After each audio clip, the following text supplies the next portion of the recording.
Good evening, wonderful people, great Biafrans, wherever you are on the face of this very planet. We welcome you once again to another very exciting and explosive edition of our live presentation on this very day, the second day of August in the year of our Most High Elohim 2020, with the time now standing at precisely 2 minutes past 7 p.m. in the land of Biafra, and the same number of minutes past the top of the hour wherever you are domiciled.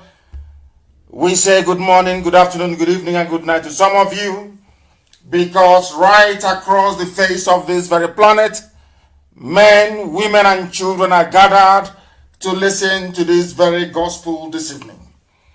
As always, do not forget your pen and your paper, because today we shall tutor, we shall lecture, we shall educate, and we shall teach, as it has become customary for us to do here on this very platform. My name is Nnamdi Kanu. I am the leader of the indigenous people of Biafra all over this very planet Earth, the director of Radio Biafra and Biafra Television, and by the very special grace of the Most High, a servant of the wonderful people of Biafra. And as I welcome you, please, this very fine evening, I ask you to welcome those who are around you. You can get us via my page on Facebook at Mazi Nnamdi Kanu. We are on FM, because those of you in Abuja, you are listening. I know that some of you in Abuja will not be joining us via Facebook this evening. They are listening via their radio. We are on 102.1 in Abuja. We are taking this very gospel to the very epicenter of Lucifer. We are going to the place where Satan is domiciled. And this evening there will be light in Abuja, I assure you. Light of the enlightening kind, not the one that comes from NEPA, because this one you can never ever extinguish. Those of you in Abuja, we welcome you to our broadcast. Those of you in Akom, you are part of us, we welcome you. Those in Calabar are listening. Right across Biafra land, people are listening. Even as they send their Janjaweed Miyet Yala terrorists to my house in Isiama Faruku, we are live and we are direct, and the whole world is listening. The commissioner of police in Abia cannot say she doesn't know about this. The governor cannot claim they don't know. Miyet Yala are now part of the police and the army. They are all terrorists, and they are encamped in front of my house. This very evening, we are reminding the whole world that they may know what is happening in the damnable Zoological Republic. We are live and we are direct. As I said earlier, if you do not have your pen and paper ready with you, you are doing yourself a great deal of disservice, because here you are going to learn the things you never learned before. Because of the nature of our program this evening, I will not take much of your time in our usual intro. I will proceed very quickly to go and pray, because we need to pray. Chukwokika is in heaven. We give him every adoration and every glory. This evening we are going to pray from the book of Psalm.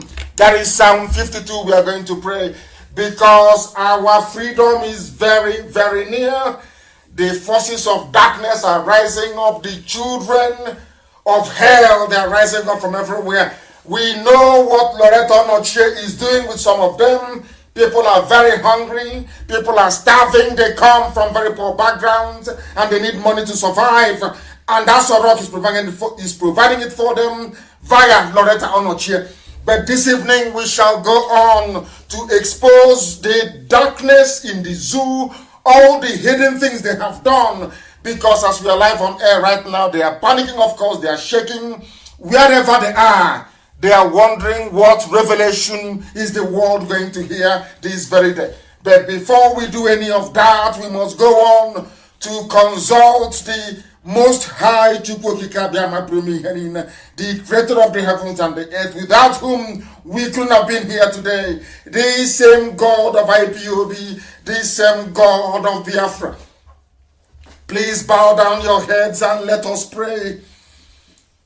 It was the prayer of David. The prayer of David when he went to the home of the Edomite. to where Saul had gone to. And David prayed to Elohim, and tonight we pray the same prayer. Why do you boast of evil, you mighty man? Why do you boast all day long, you who are a disgrace in the sight of God in heaven? We are talking about the Janjaweed, those who are converting terrorists to soldiers, those who are killing soldiers, and terrorists are now assuming their position and their place. We are talking about these boastful people, those who are in Asorok, the remnants of those who are alive, those who wear masks to deceive, those who lie to deceive over 200 million people. Your tongues plot destruction. It is like a sharpened razor, you who practice deceit in the zoological republic. All you saboteurs and traitors, you love evil rather than good, falsehood rather than speaking the truth. You love every harmful word, oh you deceitful tongue emanating from the zoological republic. For surely God will bring all of you down to everlasting ruin. The same way that Buhari fell, Abba Kyari fell, Issa Funtua fell, so shall all of you fall. Because Elohim will snatch you off from your tent and will tear you apart. He will uproot you from the land of the living and destroy you, all of you, Mama Daura and the rest of them. Those who are encamped at my house this very evening, destruction shall be your portion. For the righteous will see and will fear. This IPOB they will see and they will fear. For we will laugh at them. We will laugh at them. For we shall say, here are the men that did not use Chukwokika Biama as their stronghold because they trusted in their money. They trusted in the money they have been looting and stealing from the poor. They grew strong in their destructive ways and in their destructive powers. They grew strong by replacing an army with a band of terrorists. They grew strong in their arrogance, but in the end they fell. But we are like an olive tree, flourishing in the house of God, this IPOB. No matter what they bring against us, we flourish right across the face of this very planet. For our trust is not in any man. Our trust is in God Almighty in heaven. Our trust is in Elohim Adonai El Shaddai. Our trust is in this unfailing love that Chukwokika Biama has for us forever and ever. For we shall praise thee, O Heavenly Father. Forever we shall adore your holy name, for all our hope rests in thee. For Biafra has come in our time. All we are doing is marching around the walls of Jericho. Every agent of darkness and of iniquity shall perish and shall fall. But we shall praise the name of the living God in the land of the living, before the congregation and the multitude of the saints, for the glory of Elohim is upon those that call upon his name in truth and every honesty, as it is upon IPOB, as it is upon this very noble family. Let the name of Elohim be praised, adored, worshipped and praised now and forevermore, we pray. He said,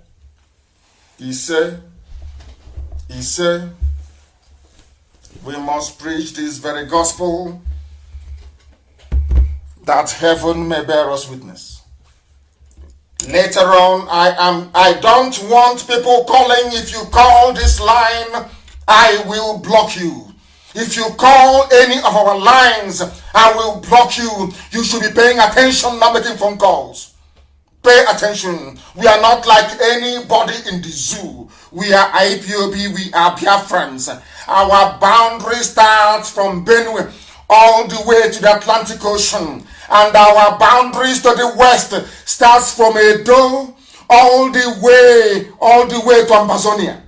We must understand this. We must learn. If you call this line, I will block you. You can never call again. You must listen and pay attention. You are not a product of the zoo. You are a Biafran. We are Biafrans right across this very planet listening. And we are taking this very gospel into the heart of Abuja, into the heart of darkness, that they may reason the same way that we do. No calls. If I have to speak to you, I will be the one to call you. If you call this line, you will be blocked. Get your pen and paper ready, bring it out, and prepare to learn. Prepare to learn, for there are many things that are hidden which we are going to reveal tonight. But by revelation tonight, I am going to start from what that very sanitizing, sensible, and reasonable Ghanaian president of old said. His name is Jerry Rawlings. I want him to set the pace for us this very evening, that we may partake in what it means to be beholden to the truth. Some of you don't know what truth means. I want us to go to Jerry Rawlings to see if he can tell us what truth is all about. Those of you who are on standby, remain on standby. I'm going to come to you. I will preach this very gospel first, and then I will go that the world may know the history of Edo State that they never knew before. That the world may know that we are all Igbo people. That the world may know we are from one family. That the world may know that this boundary, wherever you find a woman tying to this wrapper, it's not only genuine, it is real. That the world may know how the throne of the Oba of Benin came about. That they may know that we were there before they came. That they may know that the boundary of Biafra is actually inside Ondo State, inside Ogun State. Was it Ondo? Ondo State. Because after Edo State, you have Ondo. That is where our boundary is. And this evening we are going to prove it beyond every conceivable doubt. Beyond every reasonable doubt. Nobody will be left behind. I repeat, I said, nobody will be left behind. Not at all. We are taking everybody in this family is coming with us. Everybody. It was today before I came on air that I discovered, do you know Inesian? Ubiaja, that is the proper name. Do you know they have 4 market days? Are people aware of these things? Do you know that the Oba of Benin opened his mouth and confessed that his progenitors came from Ile-Ife? Are you aware of that? And that they met people inside the land of Edo when they came there. Not even Edo. They met, this is from the mouth of the Oba of Benin, that they came from Ife. That all of you may know the truth, and that truth will set you free. That is why we exist. That is why we preach this very gospel unadulteratedly, and that is why we are without fear before any bagger. They have not given birth to you. And very soon, result of that, the world will know how serious we are. Let us, first of all, I want people to appreciate what it means to be truthful. An appreciation of because a black man cannot appreciate truth. A black man is the embodiment of evil. They don't know what truth means. Let me go to Jerry Rawlings. That Rawlings may tell us in his own understanding what truth is all about. Listen.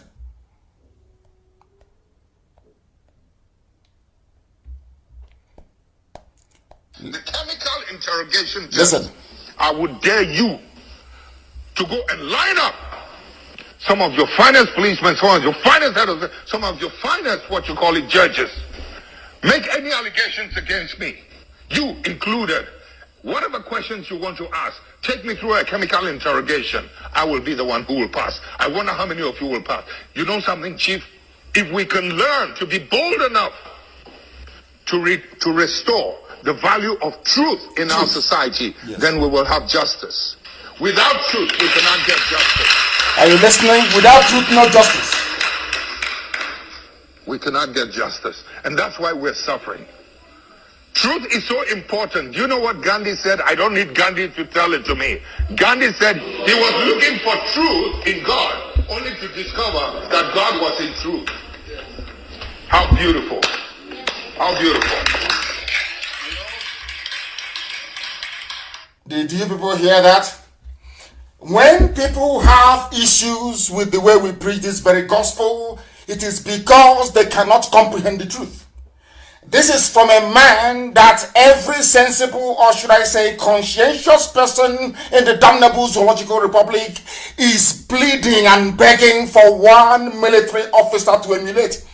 This is Jerry Rawlings, the man responsible for cleansing and sanitizing Ghana till this very day. That Ghana is sensible today is down to this very man. Do you know what he did? He killed every corrupt individual in Ghana.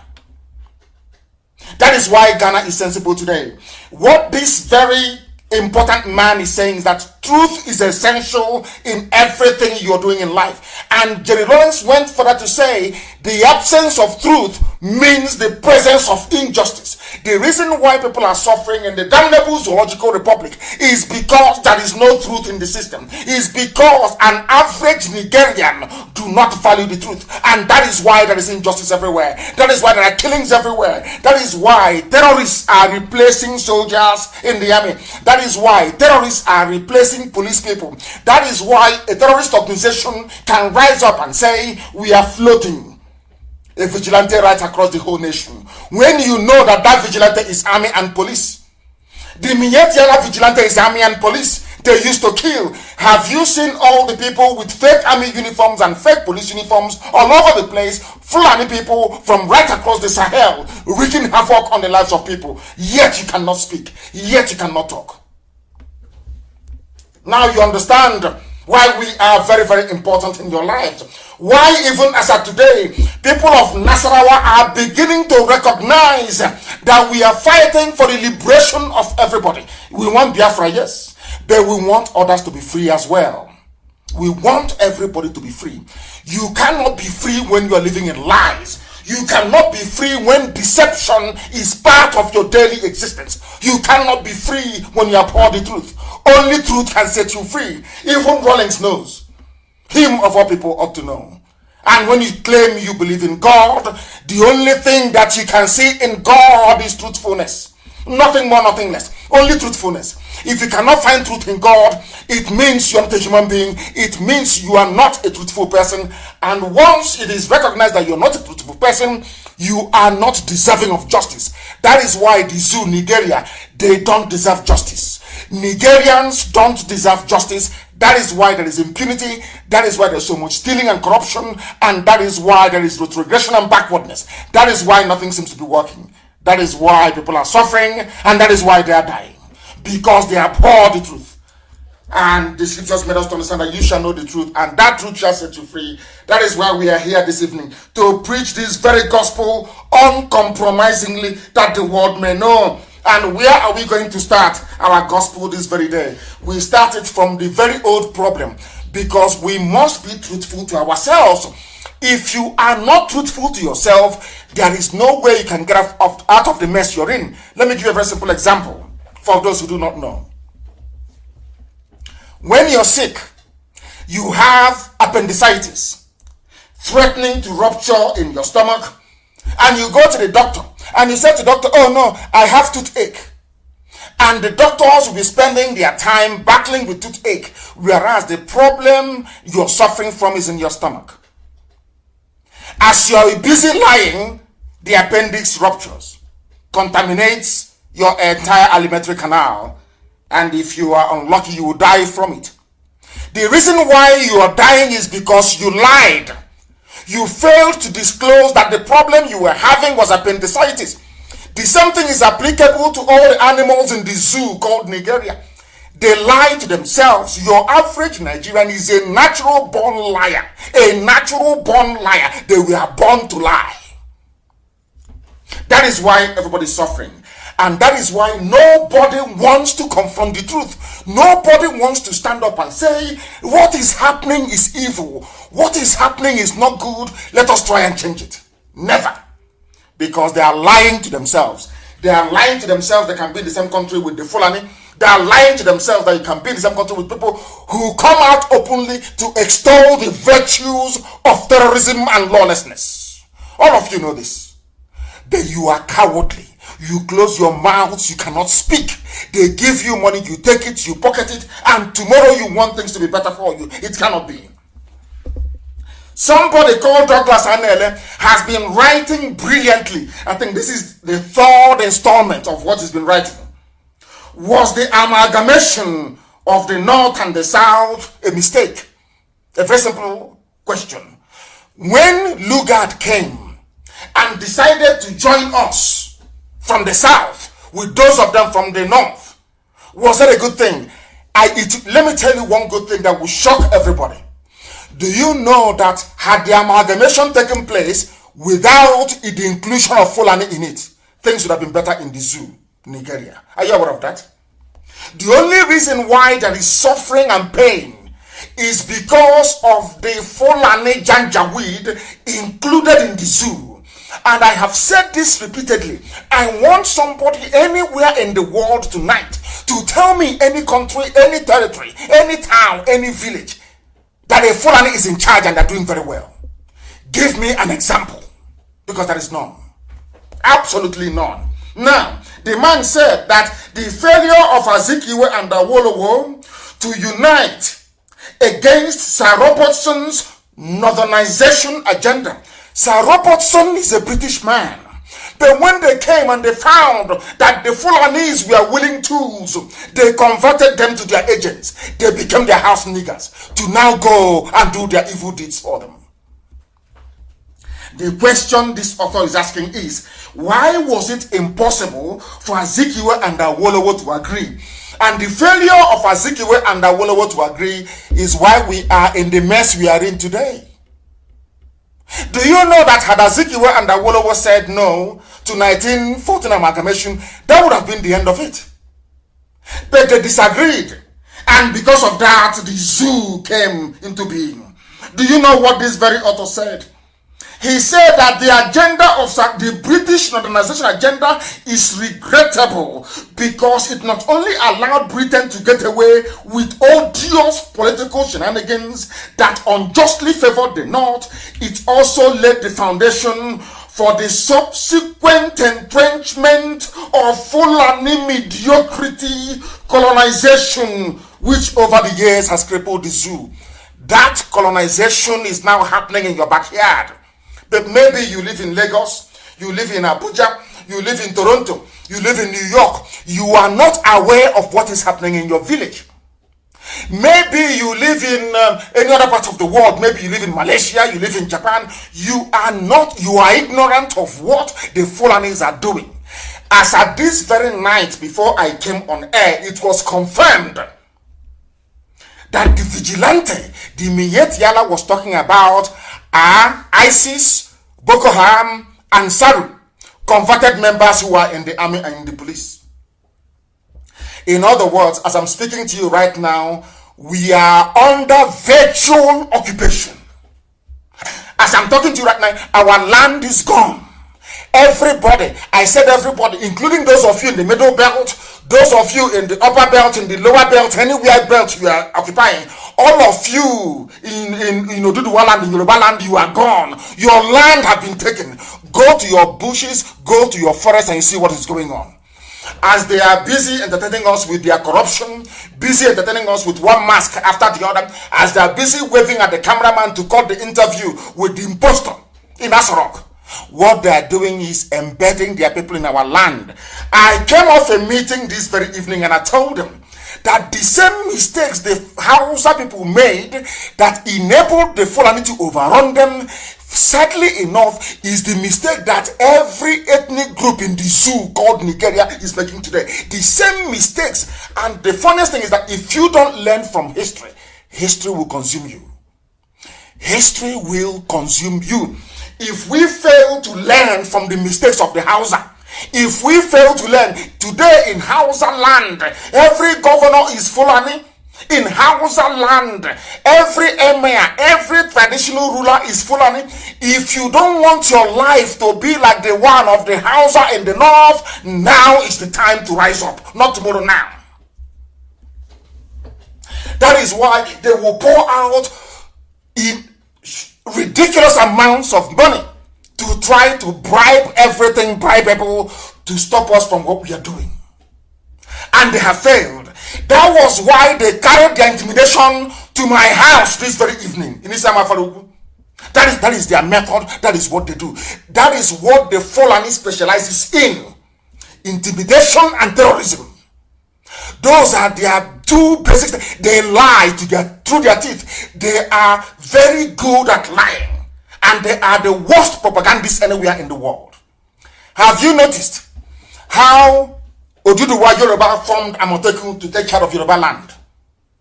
Now, instead of Fulani to form their terror group to form their own vigilante to take care of Sokoto, which is the only land I believe that the Fulanis have in the zoo, you know what they did? They now said their vigilante is to take care of Fulanis all over.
How Oduduwa Yoruba formed Amotekun to take care of Yoruba land. Now, instead of Fulani to form their terror group to form their own vigilante to take care of Sokoto, which is the only land I believe that the Fulanis have in the zoo, you know what they did? They now said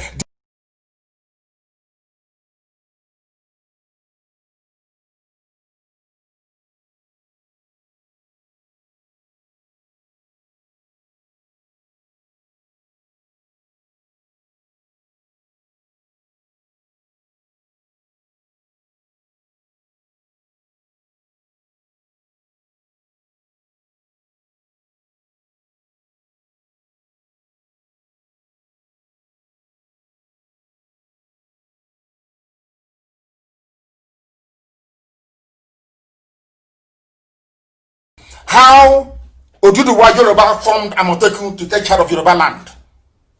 Now, instead of Fulani to form their terror group to form their own vigilante to take care of Sokoto, which is the only land I believe that the Fulanis have in the zoo, you know what they did? They now said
have you noticed how Oduduwa Yoruba formed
Consistent, he never changes. Yes. Very, very consistent. They are now beginning to speak the language of IPOB. That is the only way I can put it. Amen. There is nothing contained in what Tiwa Danjuma said or Paya Dabanjo that we have not said on Radio Biafra before. The Janjaweed are coming in from the north, as I told you that they will come. They are strangling us economically, socially, and culturally, as I told you they would. I also told you that if you serve the zoo, you will come back in shame. Yes. Is that not happening? It's happening. Yes. On daily basis. Every single day. Yeah. So even those who never believed before, now they believe in what we are doing.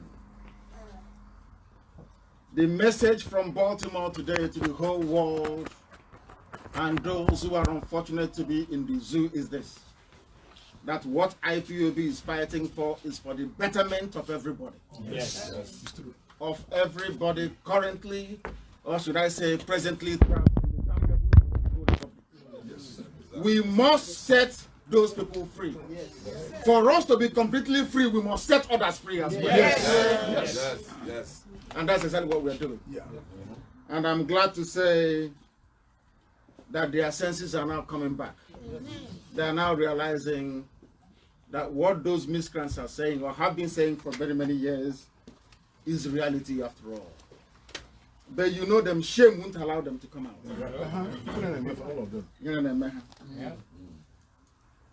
I see IPOB as that rejected stone, isn't it? They said we can never be useful. And today they are waiting for this broadcast so they can learn something new. Yes. Of course. They don't have a choice. So they can learn something new. And you are the reason why I travel all over the world, very proud, determined in this very effort. Of course.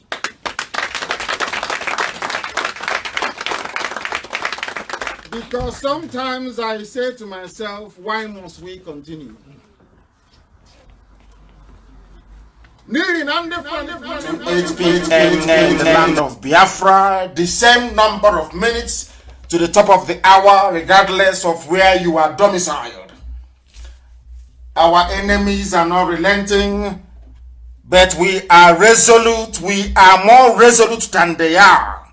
We are more determined than they are. Those of you that want to be ruled by the Janjaweed, the Fulani, for the crumbs that falls off their table, that's entirely up to you. As for us, this very noble IPOB, this very house of Biafra, we are leaving the zoo. It doesn't matter what you do. And again, as I was saying, before the rude and, should I say, unexpected interruption, the only thing that can come out of the damnable zoological republic is misery, pain and suffering, as you are being entertained with all the shenanigans going on in the zoo. Your towns and your villages are being taken over. I said it before and nobody took it seriously, but now it is coming home to roost. The northern borders are opened, the southern borders are shut. They are streaming in terrorists, and with their wares are coming in from right across the Sahel. They told you January 2020 they will open their borders in the north. It will be visa-free, not even visa-free, document-free entry. And what are they doing? They are coming in, they are in the police, they are in the army. The terrorists are in the army, the terrorists are in the police. What is happening today? Mayhem, chaos, lawlessness, looting and criminality of the type never seen anywhere else in the world. I have been writing persistently, I have been tweeting persistently to ask the British government that created that monstrosity, the zoo. Are you people blind? You cannot see what is going on? Can you not see the level of lawlessness in the zoo? That is the reason why the amalgamation of 1914 was a mistake. The amalgamation of 1914 is a direct consequence of the intervention of the forces of darkness over the fate of the children of light, and that is Biafra. If you want your lives, let me tell you something that you don't know. The Fulanis have no homeland anywhere in the world. They see the zoo as their homeland. Do you know why they see the zoo, Nigeria, as their homeland? Because they have summed up our behavior. They understand that with a little bit of money, once you give the politicians and their elders money, they sell you down the drain. The same thing we did during slavery. The Fulanis now know that with money, they can buy up everybody. And that's exactly what they're doing. And that is why your village, I'm sorry for some of you, by this time next year, unless you support IPOB and what we are doing, your villages will no longer exist. I'm telling you the truth. They will be taken over by the Janjaweed. And let's see then what you're going to do.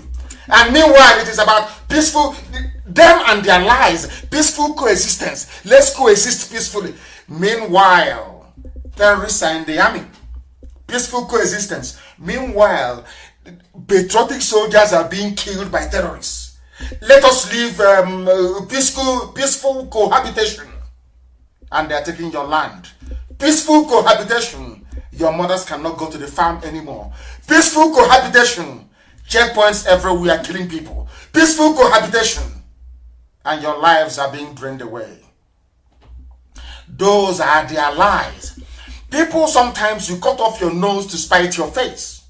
Because perhaps some of the idiots before, my happiness is that a majority of our people understand what we are doing and they are in support of it. I said 99.9% of our people.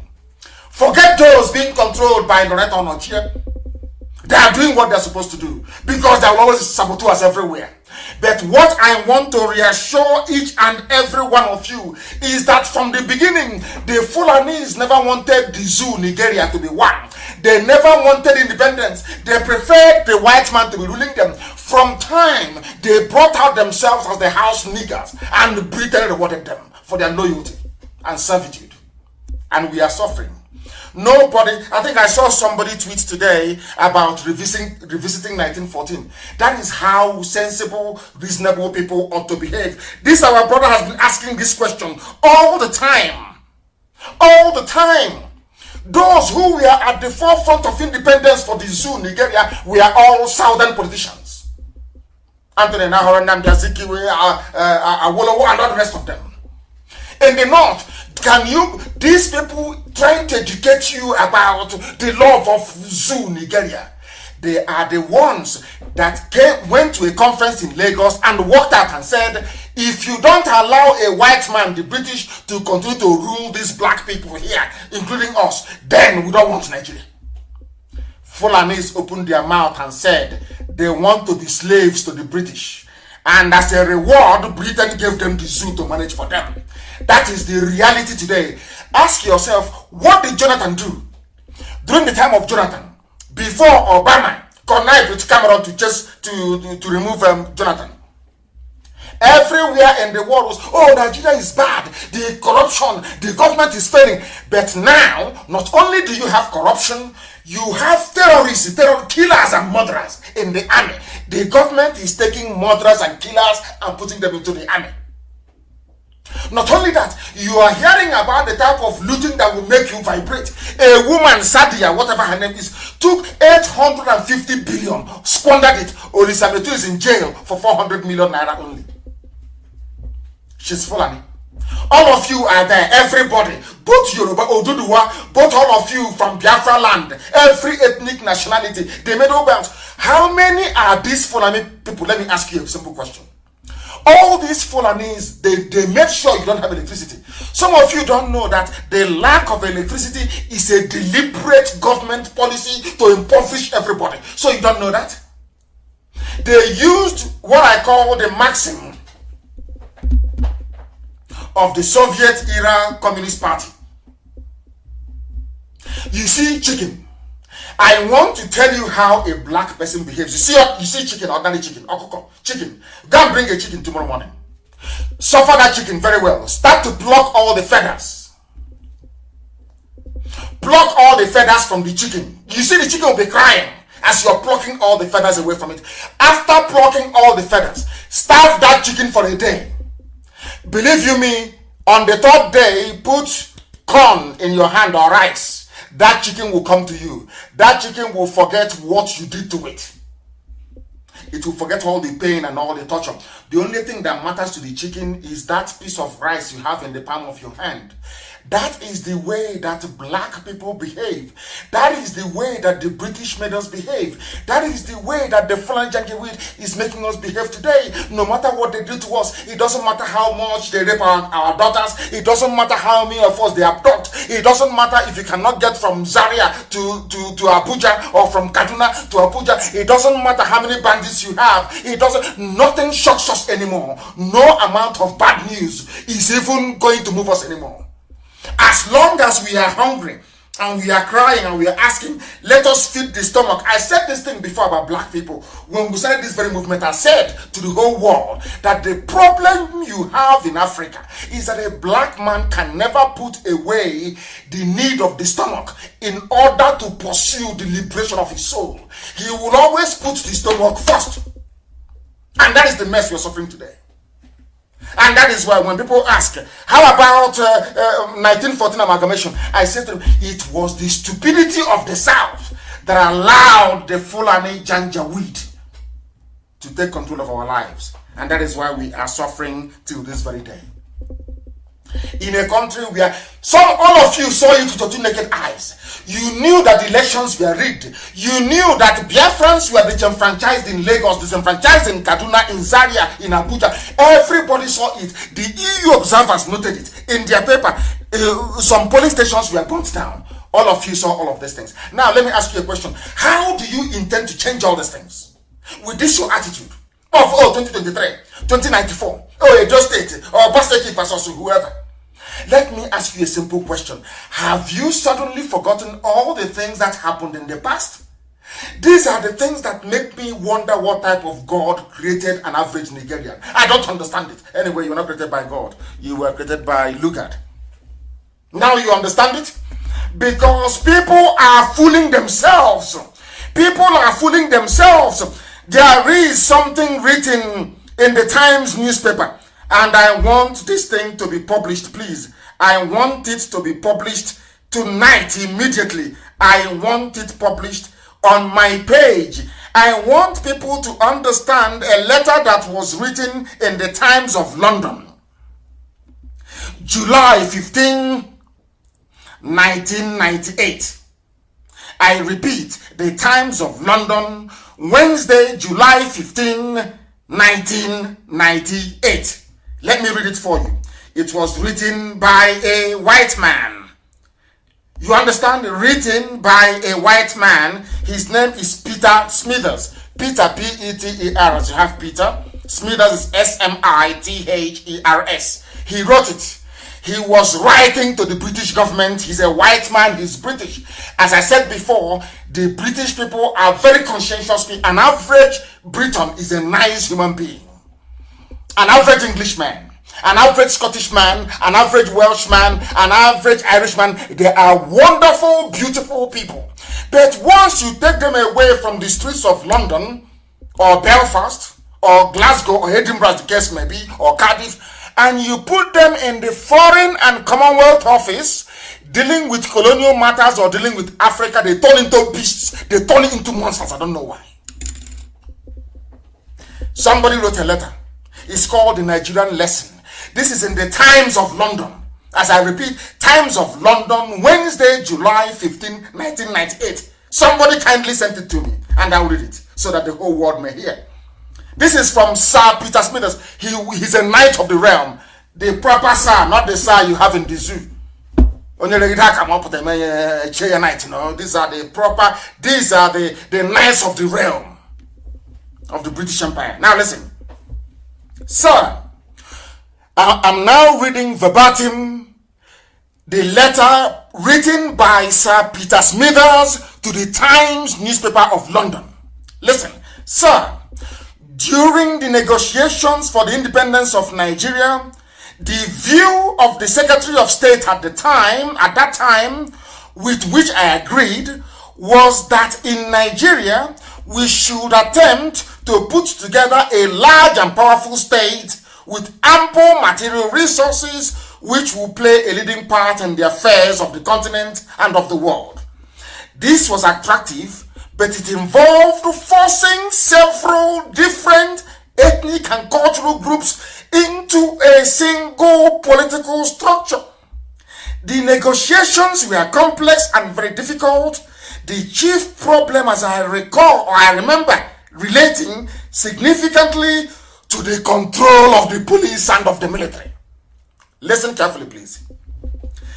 In the retrospect of 40 years, it is clear that this was a grave mistake, which has cost many lives and will probably continue to do so. It would have been better to establish several smaller states in a free trade area. Even some British people realized after 40 years of failed experiment called Nigeria. Sir Peter Smithers, who worked in the zoo colonial desk, he is writing, we wanted to build a country that is so big that we can control, more or less. And that very big country, our problem then was who to give the police and the army to. And they gave it to Fulani. The man is now saying, with hindsight, after 40 years, many people, he wrote this thing in 1998, not 2020, 1998. This white man knew that Fulanis were using army and police to kill people in 1998. He said, after 40 years of this experiment called Zoo, Nigeria, that they created, that it is a mistake. White man is a mistake. Now, he said, we should have gone for small states. Now, this goes back to our Aburi conference. Our people should be able to reason. This was the reason why Britain said no to Aburi. Because Aburi was about confederation. Ojukwu went to Aburi, agreed confederation, came back home in Enugu, and go and launched a war instead of implementing that Aburi that would have allowed smaller nations to emerge, but in a free trade zone called Nigeria. Gowon said no because British told him to say no. Because Britain wanted a large country that has influence in Africa that they can control, but to achieve that control, they needed to place the military and the police in the hands of the Janjaweed, Fulani, Miyeti. And that was what they did. And that is why we are suffering till today. This man said people are dying. Let me continue. In exculpation, it must be said that we did not then have the examples of the collapse of Yugoslavia and of Soviet Union before our eyes. In other words, the man is saying that Nigeria, the zoo you have, Nigeria to some of you, is the same thing as Yugoslavia, the same thing as Soviet Union. And it is bound to collapse. That's what this man is lamenting in 1998. He is saying, we did not have the benefit of the collapse of Soviet Union or Yugoslavia to tell us what to do in the case of the animals in the zoo, Nigeria. Are you listening? This is from a British man, a high-ranking officer. He is a sir, he's a knight of the realm, Sir Peter Smithers. I will continue. It should now be clear for all, but the willfully blind. This is how intelligent this man is saying. It is clear to everybody, to both cockroach and rat, okay, mochicha, everybody knows it is clear, unless you're living in denial, unless you are a denier of the truth, unless you are foolish. This is from a white man, please, not me. Unless you are willfully blind to see that it is extremely dangerous to force diverse racial and social entities into a single rigid political structure such as that which is being built upon the foundation of the Maastricht Treaty. This man was saying the reason why Britain left the EU, the reason why Britain opposed, some of you don't know what is Maastricht Treaty, but I will tell you some other day. It was a treaty of European Union that Britain refused to sign. This man is saying the same mistakes of the past we are about to repeat. What is that mistake? To willfully joined together. He said it is extremely dangerous. A white man is saying is that Nigeria, as it exists today, Nigeria, is extremely dangerous because you are forcing diverse racial and social entities into a single rigid political structure that is unsustainable. Now, recent history, according to this man, Peter Smithers, sir, of course, he's a knight of the realm. Recent history suggests that it would be best to complete the development of the common market and to call a halt to political integration in Europe. These are the people of Brexit. They don't want Britain to be a part of one big political superstructure. The man is saying the same thing we built in Nigeria that is costing lives. And who is this man that wrote this? He said, I am, sir, your obedient servant, Sir Peter Smithers. Listen to his title. Parliamentary Private Secretary to the Minister of State and the Secretary of State in the Colonial Office from 1952 to 1959. And he lives in Vico Makote in Switzerland. Are you listening? These are people that knew that putting a country together, people of diverse social backgrounds. In Igbo land, am I the same thing with a Fulani man? The answer is no. I am related to Efik, to Ibibu. I'm related to Asian, as they call it, to I am related to Ikonomiko, the people who are there. I have relationship with Urobo. I know I can relate to Isoko culture. I can relate to Ishekiri culture. But can I relate to Fulani culture? The answer is no. Maybe even to an extent, I can relate to Yoruba culture, Yoruba culture, to an extent. But do you think I can ever relate to Fulani culture? Of course the answer is no. Because Fulani runs a feudal system, a rank-added system, where one big man stays at the top and gives you tea in the morning and asks you to go and stone somebody and you go and do it. That's what they do. Do you see the difference between an egalitarian society and one that is so structured that order will come from the emir or from the sadiki or whoever? We are not like that. That is not democracy. And that value system was what the Fulanis brought to Asorok. These are the things that your so-called social scientists and your political analysts don't understand. What is playing out in Asorok today is the same janjaweed feudal system, where one person stays at the top and just keeps distributing money that they did not work for. Money that they didn't earn. That is what is happening in the zoo. That same thing was what they brought to the center in Asorok, and some of you are too blind to see it.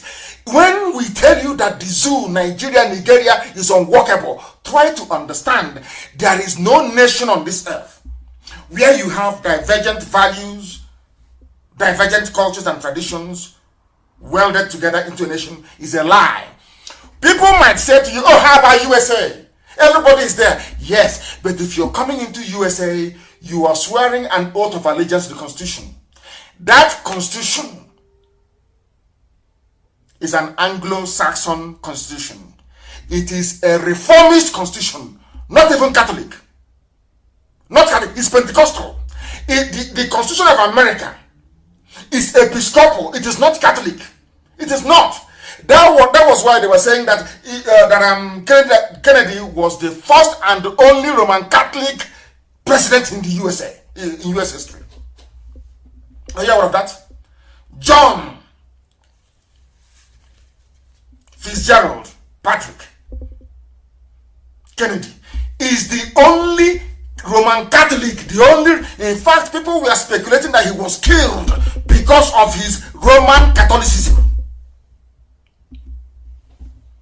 Because the US Constitution is more Lutheran, reformist. Those of you who are aware of Protestantism and the Reform movement away from Rome, that was how they built it. So for you to be an American citizen, you must swear an oath of allegiance to this very beautiful document called the Constitution of the USA, where you now believe in the rights of women, in equality between everybody who is, in fact, between men and women, so to speak. Where, whether you like it or not, you have to agree that man can marry man, woman can marry woman. It's freedom. Are you aware of what I'm saying? Now, once you swear an allegiance, you abandon or you jettison whoever you were before, you become an American. Do such things happen in the zoo? No, they'll tell you about state of origin. You're not an indigen. Our way of life is our turn. Do you hear people say in America is our turn? It's the turn of Texas this year. Oh, it's the turn of Massachusetts. Oh no, it is the turn of Washington. Oh, it's the turn of California. Or it's the turn of Iowa. Do you hear such rubbish? Because everybody is welded together under this very beautiful document called the Constitution of the United States of America. That is one thing people don't understand. When they tell you, oh, can't you see America is diverse? They don't go into detail to tell you that there is one mechanism that unites them. And that is the Constitution.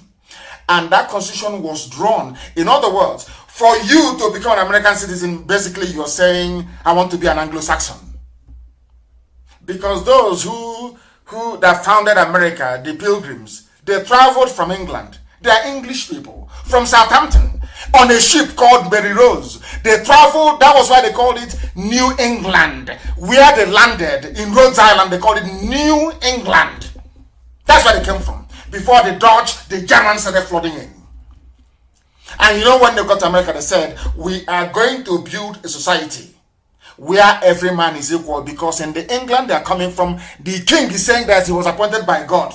He can do whatever he likes. They said, no, we are going to build a modern society based on the values of the Greco-Romans, which is Republic, which is Biafra. Do you see why we cannot be in the same country with those who aspire to enslave and to conquer us? That is for a British man. Now, let me ask this very simple question. This is one thing I say about the brain of a black man. I don't understand it, how it works. If after 300 years of the union between Scotland and England, Scotland can hold a referendum, till tomorrow morning Scotland is saying they want to hold a referendum. If Scotland of only 5 million people can say they want to go, the size of Imo State, if they can say they want to go and Britain will say, oh, no problem, or England will say, no problem, have a referendum, if people agree, you can go. Why can't the same thing be extended to us? Now that is what I call proper British racism. Oh, you are giving or considering referendum to Scotland because they are white people. You are saying no to Biafrans because they are black. I need people to understand this. And it is quite bizarre that till today, anything Britain says, it's what goes. Now, I want to ask people, if that is the case, if anything that Britain says goes in the zoo, Nigeria, tell me where your freedom lies then. Where is that freedom you claim you have? To have your own passport, to have your own flag, and all the rubbish that comes with it. A very simple question which zoo people can never ever answer. Scotland has the right to be free, but not Biafra of over 70 million people. Tell me what type of race you're doing. Black Lives Matter. Tell me what other form of racism is worse than that one. So, oh, whites can be free in Europe. They can be free. Scotland can have devolved parliament. But in Britain, no, we need Nigeria to be one. Always one. Why? Because you're God. Because you're white, you're British, you're God. You decide what happens. You decide who lives and who dies. You're playing God. Ordinary, and I won't say ordinary, Scotland is very great, of course. Scottish, only 5 million people, they can be free if they want to be. Biafrans, 70 million.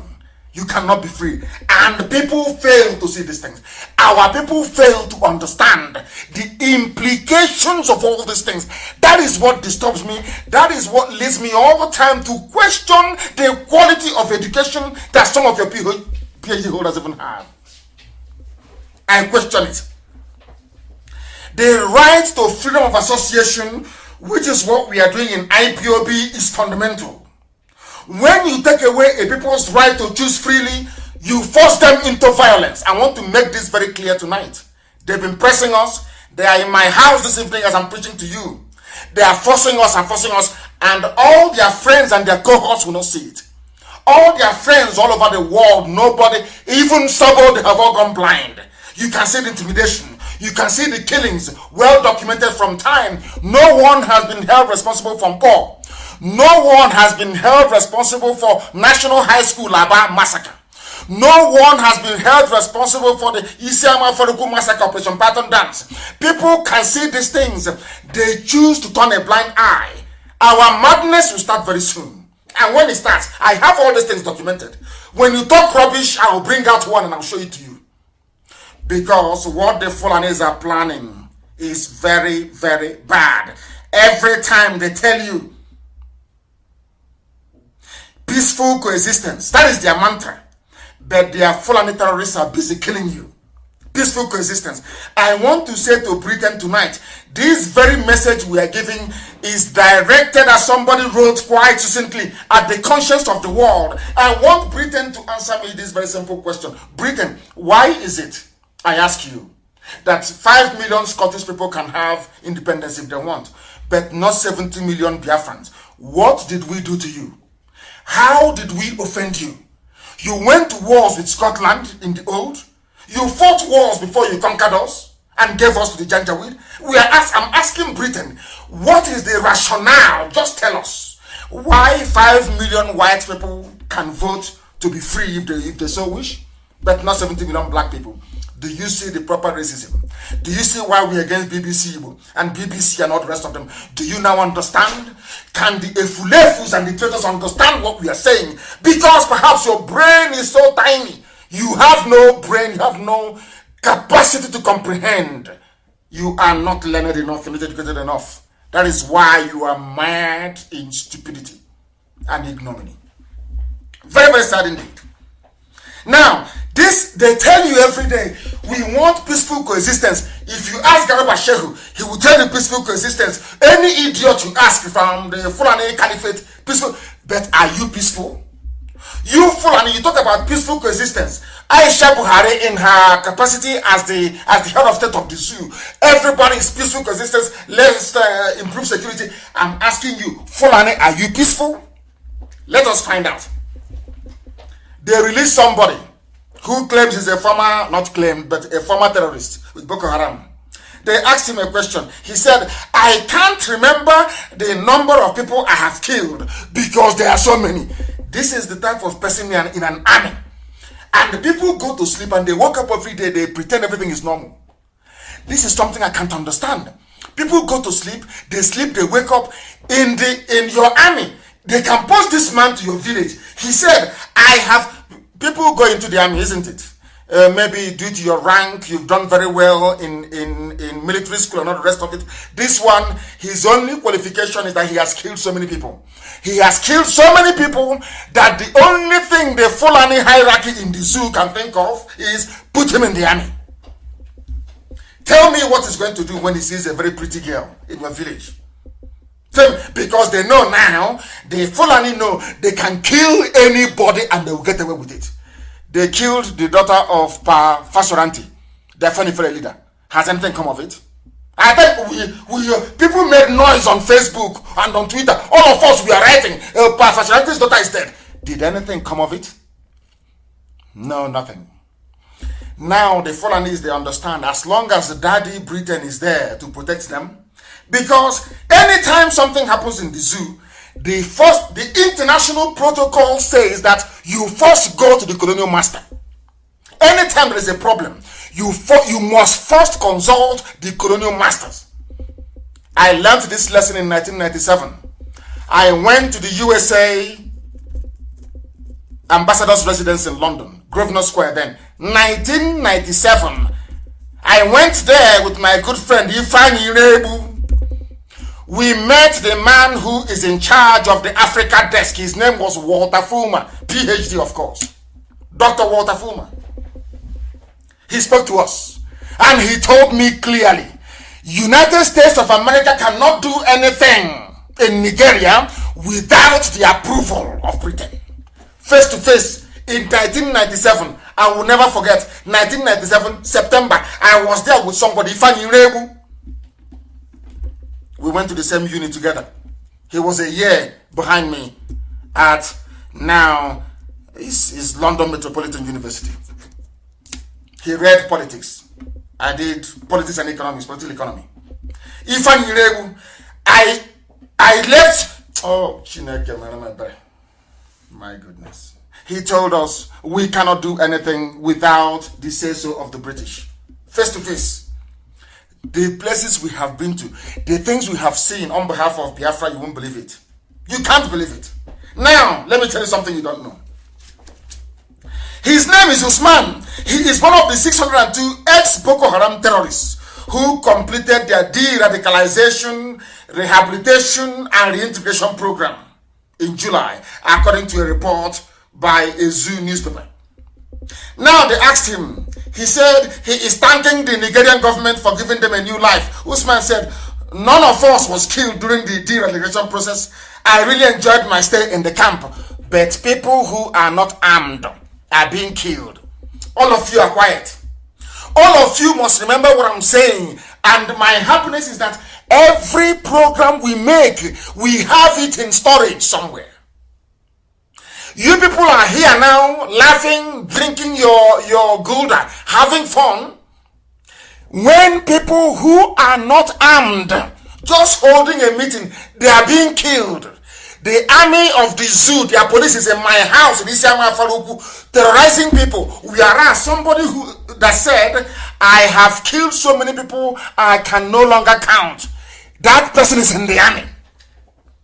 But those that have not killed anyone, the army is in their homes killing them. Now tell me how stupid people can get. You think we've forgotten? No, we have not. I'm saying all these things because when our own madness starts, you will not blame us. Now, somebody who has killed so many people he cannot remember is in the army. A group of elderly mothers who have not killed any fly in their life, they are being besieged by the police in Abia State. And I wrote something on my page before I came on air. And I said to Britain, you will not warn your lapdogs now. You won't warn them.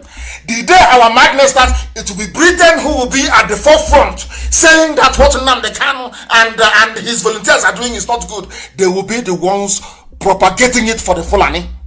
Because the job of Britain is to keep the zoo one. It is here.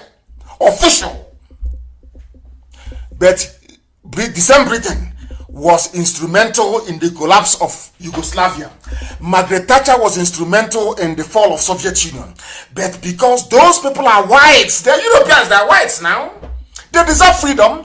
You people in Africa, according to British government official policy, you are niggers, you are nothing, you are animals, you don't deserve to be free.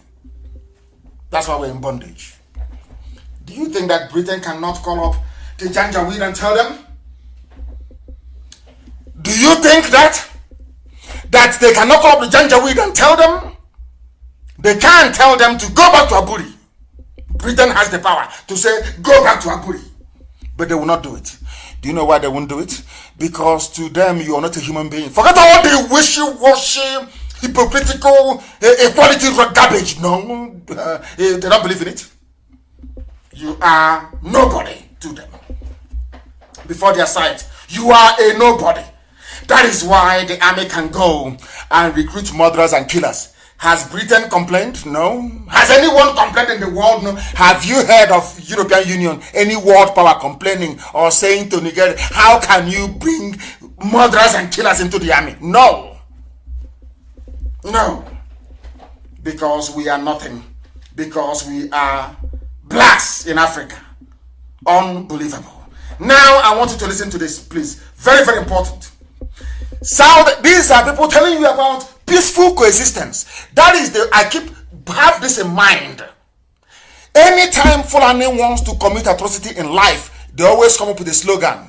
When the late Buhari took over power in 1983, he said war against indiscipline. Do you know what he did? He went back and started killing Biafrans. He was killing Biafrans who were in jail before he overthrew Shagari. The same man, that is the hypocrisy of the Fulani, the same man telling you about treason, committed treason himself by overthrowing a democratically elected government. But his supporters and Tinubu never saw it.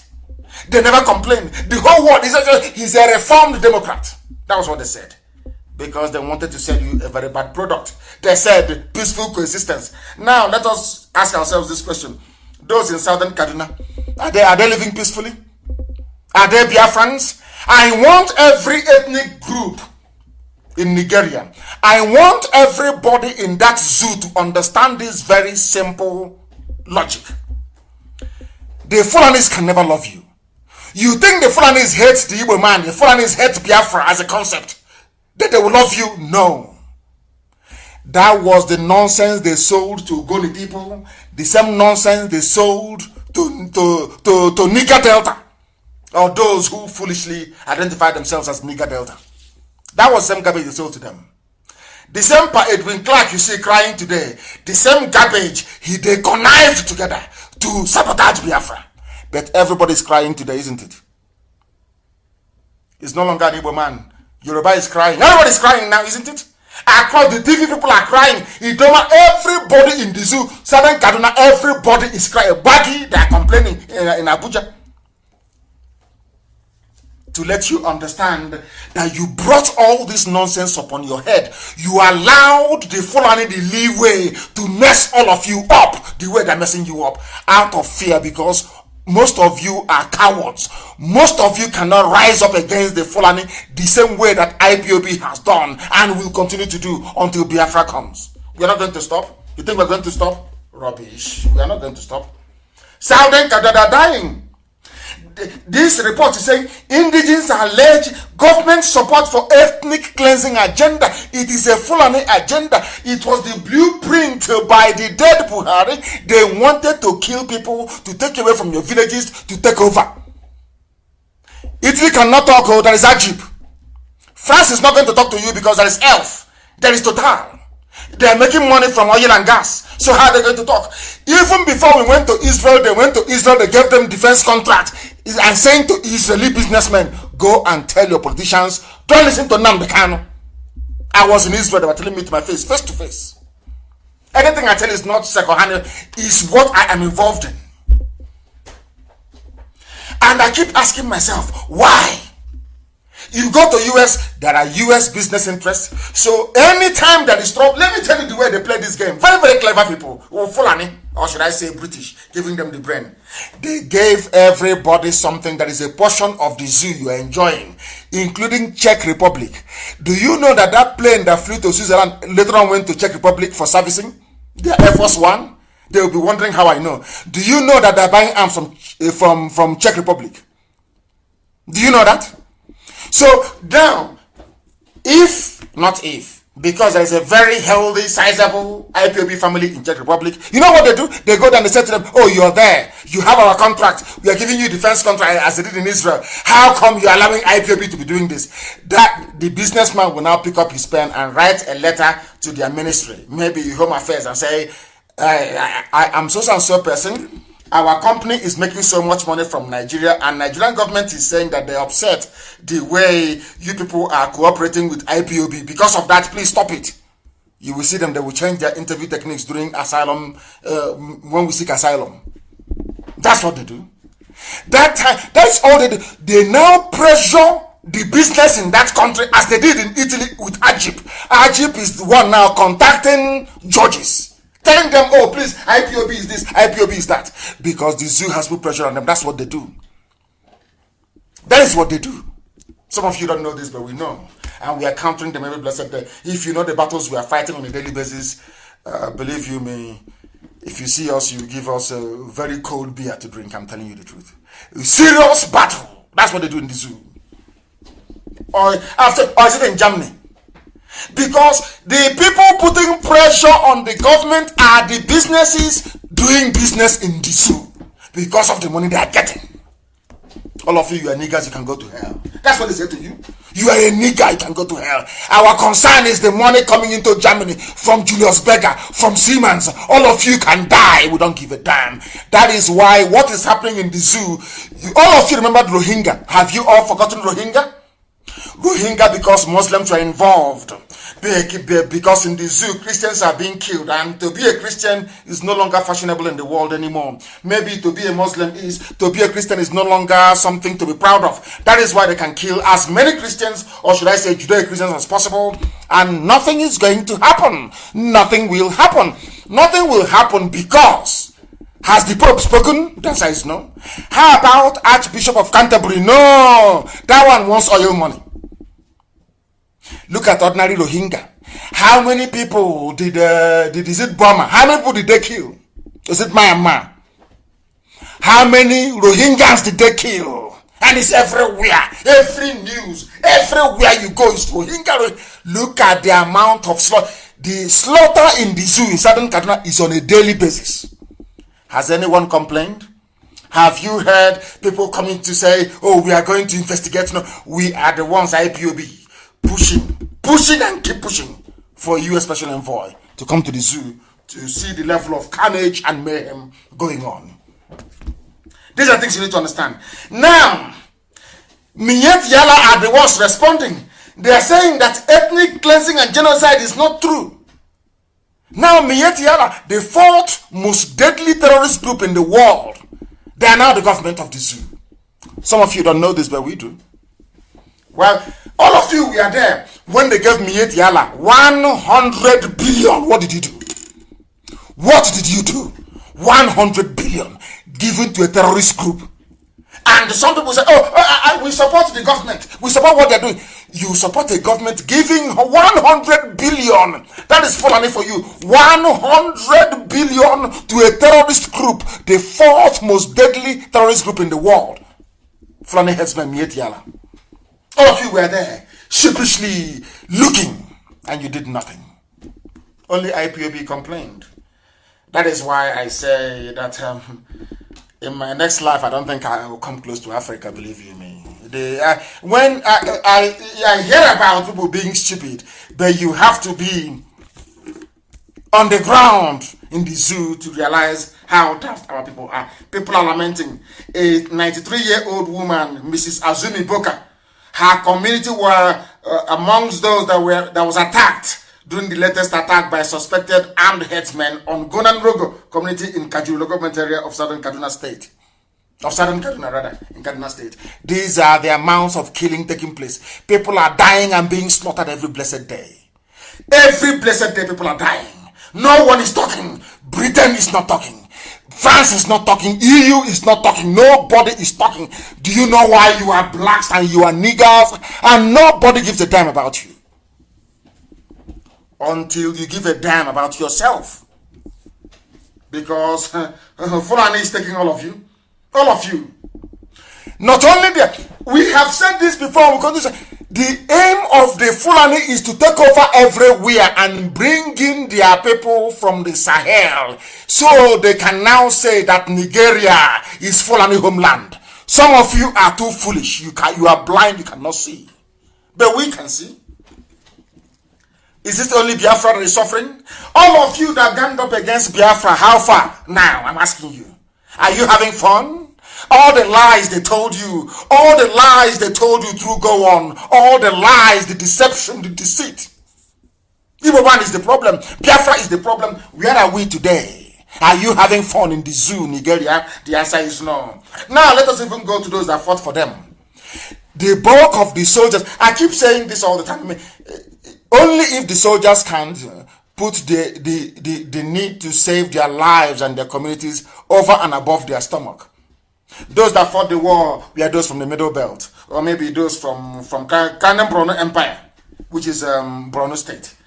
Even there in Borno State, they claim they are all Muslims. So I want you to understand the game plan of Fulani. You know, when the Hausas want to rise up, they show them, they say, we are Hausa Fulani. It's a lie. If you're Hausa Fulani, how come there is no Hausa man who is an emir? Show me one Hausa, show me one emirate being controlled by a Hausa man. There is none. And that is where all of you are heading to. The mentality of the Hausa, so reduced and so almajirized, that they can no longer rise up again. Only if they listen to this gospel and develop some brain. the baggy people in Abuja, are you not agitating? Baggy in Abuja, are you not agitating to be free from the shackles of the janjaweed? Some of you don't know this. Do you know that Abuja indigenous, the baggy, do you know they're agitating? People don't know these things, you know. Do you know that most of them are Christians that they're agitating? They tell you, oh, the North is Muslim, the North is one. Rubbish, pure rubbish. If the North is one, why are they attacking the home of the Shehu of Borno? Why are they attacking it? You know that it was only the Borno people that resisted the Fulani when they came. The Shehu of Borno fought them. You know the Fulanis, they don't forget. They've not forgotten. That is why the height of the terrorist activities going on in the zoo is in Borno. Fulani wants to break Borno at all cost. Do you know that people from Borno State are not Hausa people? Are you aware of that? Do you know that people from Borno State are not Fulani either? Do you know that people from Borno State are being killed by Fulani people? You don't know this. But on this platform, on this radio station, we will tell you, we will teach you, we will educate you, we will enlighten you, so those things that are hidden are revealed to all of you. Kanem Borno Empire has never been and will never be loyal to Sokoto Caliphate. That is the problem. The problem is that they refuse to relinquish the title of Shehu of Borno. They said no, we will not relinquish it. They said no. They said, okay, we are going to keep killing you. They keep appointing their Fulani emirs alongside the Shehus you have in Borno. Now, some of us think because they are all Muslims, somehow they are one. No, they are not. They are not. That is why the northeast of the zoo has no peace.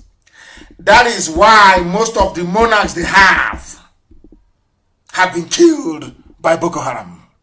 That is why Boko Haram is in Borno, killing them. Who are Boko Haram? Boko Haram are Fulani Janjaweed, by another name. Of course, I do sympathize with them because Muhammad Yusuf was killed by the police. So they have every right to agitate or to get angry. Today they are all calling them terrorists. That is why most of the monarchs you have in Borno are dying. And if you go and do your research, most of the people dying in Borno State are all Shehus. No emir has been killed. The people they are killing are the Shehus, the original aborigine, the owners of the land are being killed. Owners of the land are being killed in Borno by the Fulani. But you don't know this? Owners of the land in southern Kaduna are being killed. And I keep asking people, Fulani had a model. How many are these Fulanis terrorizing all of us? Everybody. How many are they? And somebody quite frankly pointed, do you know those that carried out coups are from the Middle Belt? Maman Fatsa, Henry Yoka, and all the rest of them. Are you aware of that? Why? If the North is one, why would Maman Fatsa carry out a coup? If the North is one, why would Gideon Oka carry out a coup and say that the extreme Sharia North should go? Why? If the North is one. These are the things we don't think about. These are the things we don't know about. But we know in IPOB because we are very, very smart. The Shehu of Borno is now saying we are no longer safe. Now, this was a people that came into power claiming to have all the answers to the security problem. But in Borno, in their own homes, in their own land in the north, there is no peace, there is no unity. There is anarchy and there is war. One is official, one is not official. And they'll come and tell you, they are doing very well, the army, fighting insecurity everywhere. That is to deceive you. If you are foolish, you will listen to them. But I'm sure in Abuja tonight there is fire. They know that the truth has come into Abuja. They can no longer hide it. They can't. I'm asking everybody. I am asking everybody, by which I mean Biafrans, every Biafran, regardless of your clan, so to speak. Oduduwa is there. Middle Belt is there. The people of Kanem Borno in Borno State, you're suffering, you're dying. Hausa people who are in Kaduna, you people are dying, you're being slaughtered every blessed day. I'm asking all of you, if all of us were to get together, do you think the Fulani can defeat us? The Fulani, there are only 3 million of them. Only 3 million. Making our lives a misery. And we let them. Because of our longer throat, we let them. Are you telling me that all of us rising up at the same time, Fulani will do anything? Or Britain will do anything? The answer is no. They will go to the traitors in all of you. They will go to the saboteurs in all of you. Give them some money. They start to make noise. And the idiots will begin to fall by the wayside. Because you're not strong. You are black. You're from Africa. You're not mentally resilient. You're not strong enough to resist. As we have been doing. Why do you think we are formidable? Why do you think that IPOB is strong all over the world? Because we are on... You cannot bribe us. You cannot buy us. No, of course they know that. That is why they are angry with us. That is why they will go to my house and try and surround it thinking that intimidation works. They know it doesn't work with me and can never ever work. And very soon they will get their comeuppance. They know that very well, that we cannot retreat nor surrender. It doesn't matter how many entities they buy up. It doesn't matter how much they give to Facebook. It doesn't matter how much they give to YouTube. It doesn't matter how much they pay Google. It doesn't matter how many media houses they buy over. It doesn't matter how many consultants they have all over the world. We are unstoppable. This IPOB must march. We are unstoppable. The man cried out, Shehu Brono, Wallahi, we are not safe. Shehu Brono cries out. His eminent Shehu Brono and Hajabaka, Ibn Umar Garbai El Kanemi, on Friday decried the Borno state is no. He said the Borno state is no longer safe following an attack on the convoy of the governor, Babagana Zulu. In another part of the zoo, these are the people that came into power. Say, oh, Jonathan is weak. Jonathan cannot do anything. Jonathan cannot fight Boko Haram. Let's give it. Upon all the money they have squandered, upon the goodwill and the love of Britain, the protection of a father over their child, because to the British, the corrupt ones in them, the Fulani is like their baby. You don't know that? When Tony Blair came, where did Tony Blair go to? Where, I ask you? Where did Tony Blair go to? Where? All of you, the same thing they did to the middle belt. You know, what the Fulanis do very cleverly is that they take you off one after the other. If they see you are the problem, they go and bribe people who are around you. They bribe people who are around your village. They bribe people who are around your ethnicity to destroy you. Once they have finished doing their job, the Fulanis will not descend on them. Ask Middle Belt now. Who fought the war? Is it not Middle Belt that fought the war? Where are they today? Are they not the ones crying? Are they not the ones complaining? The Shehu of Borno is complaining. This is what the Fulanis do. And they will consume their own poison and they will be destroyed. Do you know why? Because they're dead to attack the children of light. They will all die one after the other. And what I said to them, by the time we are done, there will be no Fulani Emir in the north. They should write it down somewhere. The Hausa people will wake up from their stupidity. The Hausa peasants will wake up from their idiocy, from their stupor, and chase them away. You see what will happen. Then you know that we serve the living God in heaven. We are live and we are direct and the whole world is listening. They tried to interrupt us earlier, but we are here. Sokoto Caliphate wants to conquer the entire north, especially Keren Borno Empire, which is Borno State. They want to conquer them completely. That is why they keep releasing repentant Boko Haram to go and do more harm to the people of Keren Borno. That's what they want to do. That is what they're doing. They want to destroy the Kanuri tribe. The Kanuri tribe that, you know, when Britain advised them, forge this alliance with everybody. First of all, subdue, attack the Igbos, destroy them first. And that was what they did. What did they do? They went to Kansarawiwa, they went to Adakaboro, they went to all of our people. They keep deceiving them, they keep talking to them, they keep convincing them until they fail. After that, what happened to Kansarawiwa? Who killed Kansarawiwa? The same Fulani. Who killed Adakaboro? The same Fulani. Yet people don't learn from the Niger Delta. They don't learn because their brains are empty. I'm not insulting anybody. I am just telling you the truth. Now, listen very, very carefully to this. Army, what are you doing? No. According to the mask wearer, the claim is Buhari. Insecurity. Nigerians know we have done our best.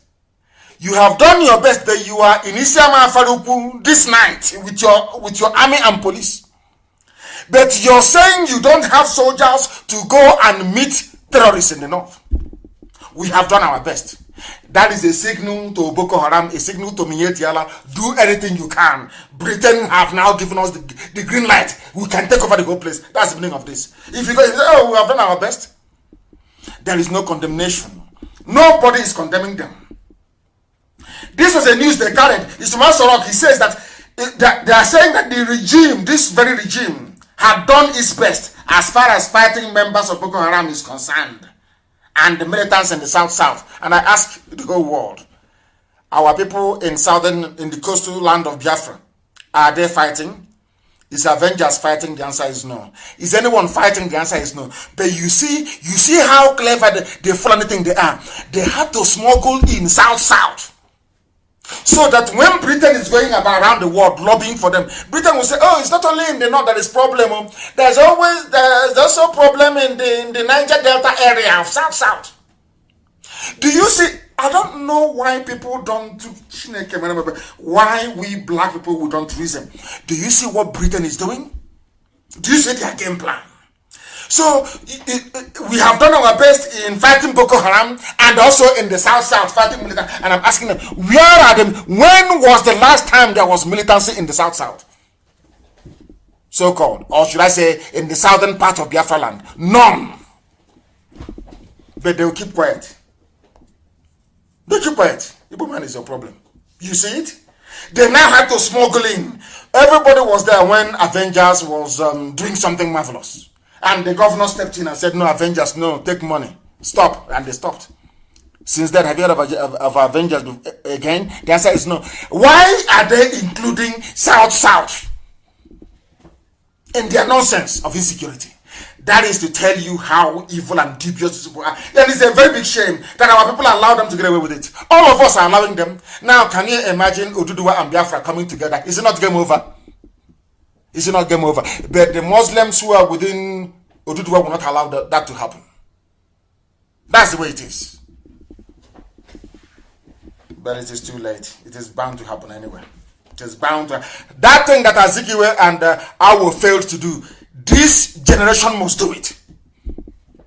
To put an end to all this rubbish that is happening in the zoo. If you are doubting us, let me now give you the confirmation of what is going to happen to all of you. Those of you who are listening in Abuja, those of you who are listening from Moscow, in Russia, all over the world, listening to this, because the whole world is listening. People are listening via app, you are on my Facebook page, people are listening via FM, others are on satellite. We know the whole world is listening. Let me tell you what is going to become of your village in 50 years' time. This is a headline from a Zoo newspaper. Tension heightens in Jos over alleged plan to install an emir. In Jos is a Christian territory. Jos. You know, that is the area that Gowon comes from. All those people that betrayed Ironsi, all those who said Igbo man is your problem, all those who were brainwashed into believing that Biafra was the problem and not the solution. But today I am glad they see Biafra as the solution, and I welcome all of them. I am not going to hold the sins of Gowon and Danjuma over the heads of innocent people. Of course not. They were deceived. What is happening in Jos today? If you recall a few years ago, what is happening in Southern Kaduna was happening in Jos. Go and Google Jos violence, religious violence. It is there. Countless reports were produced by a joint parliamentary committee in the United Kingdom on Jos. They used to do a prayer, a vigil, pray for Jos. In London, they used to do it. Do you know why they were fighting and killing you all those years? It is to install a Fulani emir, and it has happened. This is a headline published only yesterday from a Zoo newspaper. Tension heightens in Jos over alleged plan to install emir. Tension heightened on Friday in Jos City and Bukuru Town in Plateau State over an alleged plan by some people to install an emir in Jos South local government area of the state. The tension arose when an invitation card purported to be from the Bukuru Emirate. They are from an emirate. You see where they have their mushroom huts now in our town, near Night Mile. If you're coming from Onitsha into Enugu, you see them on the right hand side. They are in Okwa. They are in Ebonyi. They are in a few other places in our land. In 50 years' time, they will present to you the emir of Okwa West. You know, I told you this about a few days ago. Some of you didn't believe me. But now in Jos, after many years of fighting and subduing them, I want somebody to tell me where you have Fulani people and they're not in charge of the politics and there is no trouble there. Anywhere they are, the only way you can have peace is if they have their emir, if they control the local council. If not, there will be war and unrest. Now they have gone to Jos. They want to install an emir. You see how miraculous God is? You see, the same people from the Middle Belt that fought Biafra and said that Biafra will not come, today their own land will not be for them. The emirs are coming. And who are the emirs? They are Fulani. They are coming into Jos. He's here. Are you going to stop them? Who is going to stop them? You can cry, you can lament, you can shed blood. Blood can come out of your eyes. No one is going to save you. Only Biafra can save you. Only IPOB can save you. Isn't it very ironic? The same stone that was rejected, the same Biafra that said, don't go near to Biafra. Biafra is bad for you. Now Biafra is saving you. Now who do you think will save you from the Fulani? Installing their emir in Jos. And once they install the emir of Jos, is over now, is it not? It becomes it's an emirate. It's now a Fulani territory. And all you Christians in the Jos, you'll be slaughtered and massacred even more. Only Biafra can save you. Go and support what IPOB is doing. IPOB, we want to save everybody, not just a few people, but every single human being. This is the confirmation that drives me mad with our people. You saw what happened to Hausa people. History is there. You can now see what is happening in Kanem Borno, which is Borno State. You can see what's happened to Bagi people in Abuja. You now can see what is happening to Jos people in Jos. Yet you cannot see. You people are foolish. You still want. Why are they putting an emir in Jos? Because of one Nigeria. If there is no one Nigeria, can you? If there is Middle Belt Republic, will you have an emir in Jos? The answer is no. Now you understand us, don't you? You understand us. We are always right. Some Efulefus don't like it. But the fact is, in a debate, we are always right. We always win. Always. Elohim will always justify us. Always and without fail. Sokoto Caliphate is everywhere. They want to conquer each and every territory. Just you are receiving it. Why? I keep asking, why are you people blind? Why? Where is your so-called intellectualism? Oh, I have PhD. Oh, I have a master's in this. And where is it? Can't you see history? What happened to Hausas, happened to the Wagi people, happened to Nupe. The same thing happened to a part of Igala land, of course. They forced the ruler of Igala, the Ata of Igala, to convert to Islam. The same thing is now happening in Jos. It is happening in Jos. You people cannot see. The reason why all these things are happening is because of one Nigeria. One Nigeria. And today, their terrorists are now in the army. Who is going to save you? Is it Britain or CNN? Who's going to save you? Nobody now. You're a nigger. And to make matters worse, Bill Gates wants our population to reduce. So if the Fulanis are helping them to kill people, hey, the better for everybody. Some of you don't know this. But we are telling you, where is your common sense? I remember when the whole coronavirus issue broke. People had to look back to history, to the Spanish flu for guidance. Why are things happening to human beings now? And you cannot look back into history to understand how virulent and how dangerous the Fulanis are for your lives. You don't know how dangerous they are. Very, very dangerous. And the funniest thing is that some Europeans will support them all. Don't get me, of course, what they're getting from the zoo. If you're a country and you have a contract for life, as Julius Berger has in the zoo, why because of a bunch of niggers, you forget that? Of course not. A few niggers can die. whilst you keep cutting away your money. The reason why history exists is so that you can look at it and learn something from it. Look at Southern Kaduna. There is a comprehensive report released by the Center for Inclusive Governance and National Development on the role of the federal and Kaduna state government in promoting the killing of the indigenous people by their Fulani kindred. Are you listening? Federal government of the zoo, Nigeria, in conjunction with Kaduna state government, are killing people. This is the report. Now listen.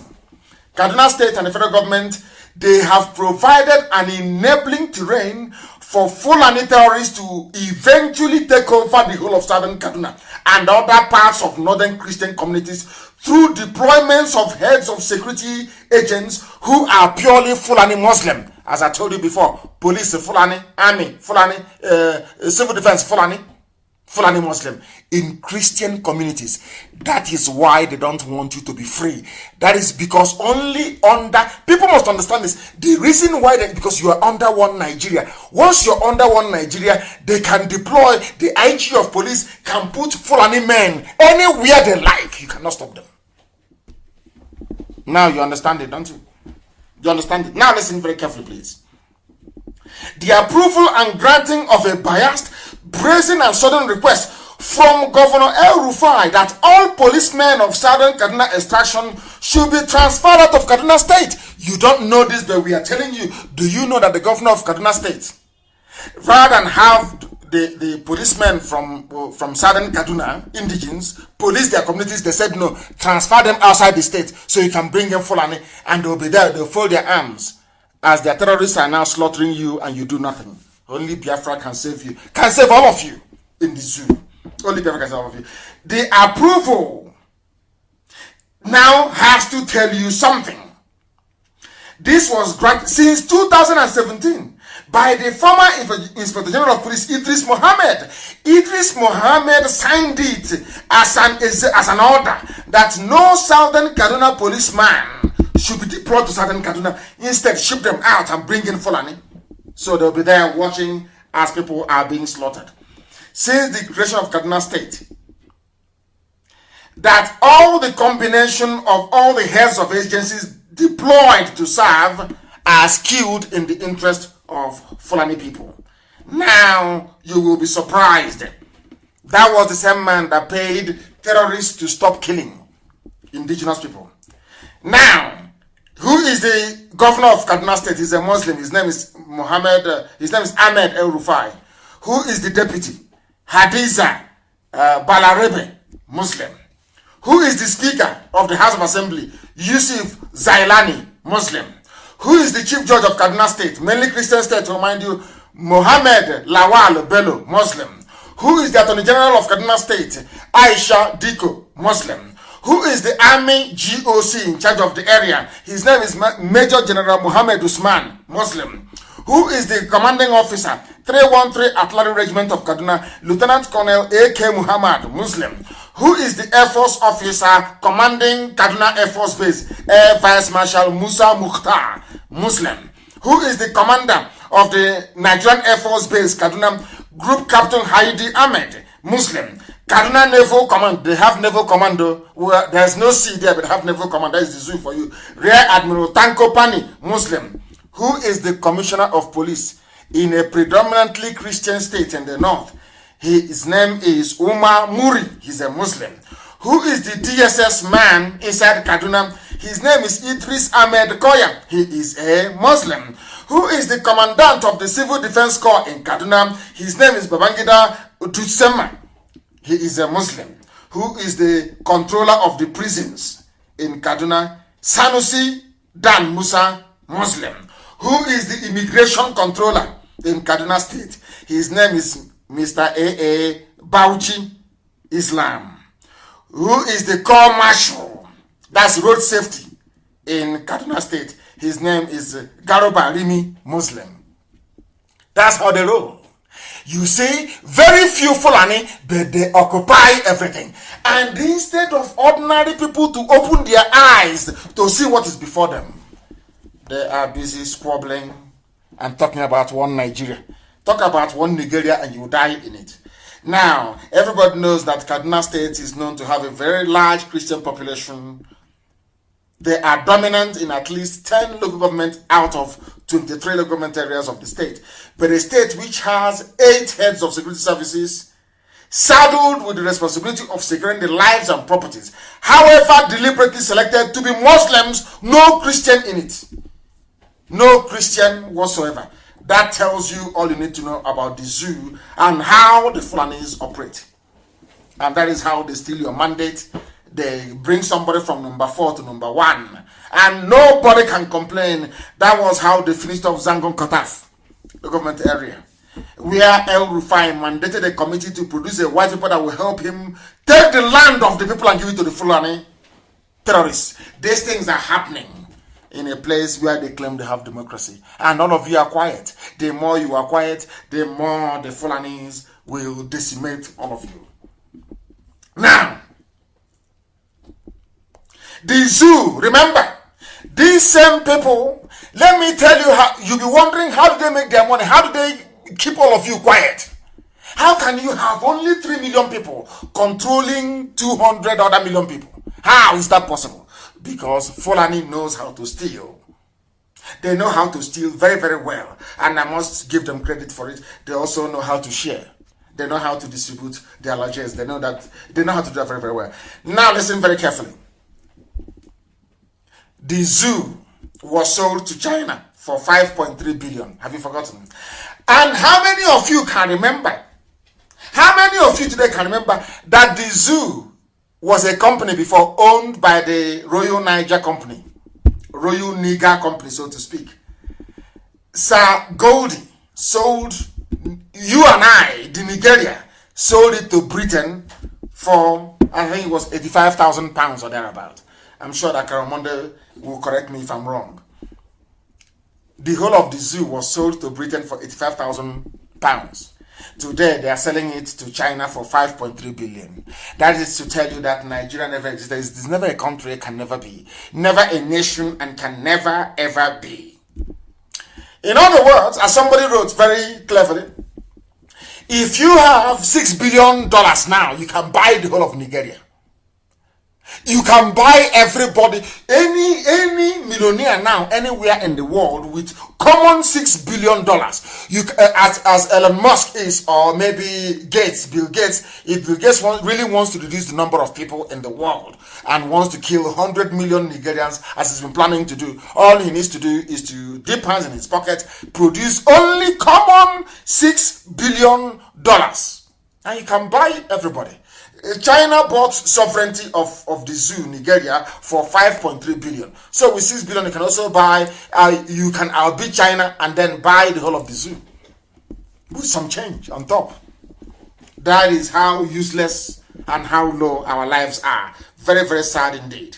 So if you have a rich uncle, your uncle can buy Nigeria for you for only 6 billion. You can buy with 200 million people in it. They are all your property. That is how sad life has become for our people. Very, very sad indeed. That is why in the zoo, soldiers are shooting dead legitimate senior soldiers in the barracks and nothing is happening. And a woman can dip. I mean, it's the lies of the Fulani that astonish me. The way they lie. Some of you remember this lady very well. Sadia. That was the lover of Abba Kyari before Abba Kyari passed on. That was the lover.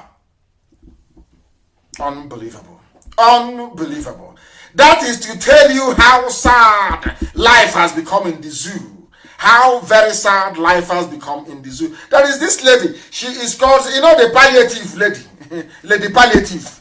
Or Hush Mommy, as one politician called her. Hush Mommy. What's that her name again? She's called, what's that her name? Sadia. Her surname keeps escaping me. Her surname always escapes me. I don't know why. The one that said that every family received palliative from the federal government. That tells you how they lie. And having lied and having been defended by journalists in the zoo, she is now free. Her name is, what is this lady's name again? What is her name again? I can't seem to find her name it keeps escaping me. I'm sure somebody's going to tell me.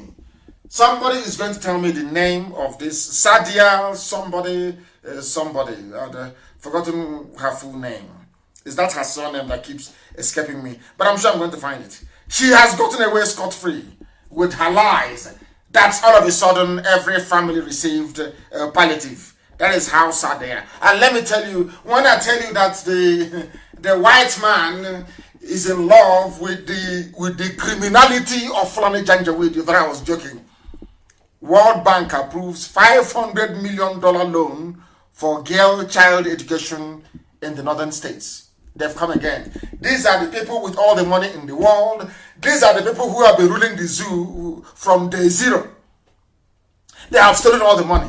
These are the people that sold oil to China for 2.5 trillion and they shared all the money. They got, let me say it in dollars, it is $2.5 billion. 2.5 billion, that was the amount they got. But they've now gone and said, oh, we are very poor in the north. We don't go to school. Please help us. Only the south, they are going to school. They are all educated. We are not. Nobody, the white man cannot ask them. The white man from the World Bank cannot ask them. But you are the ones controlling the economy. You control central bank. You control every fund in the zoo. You are the rulers of the zoo. How come your girls are not in school? You know what they did? They gave them money anyway. They gave them money. They gave them money. Very, very sad indeed. Very, very sad indeed. That is the zoo for you and tells you all that you need to know. We have now come to that segment of our program. That is a man I want all of you to Google tonight. Go and Google him. His name is Gabriel. The Fulani gave me name, Awudu.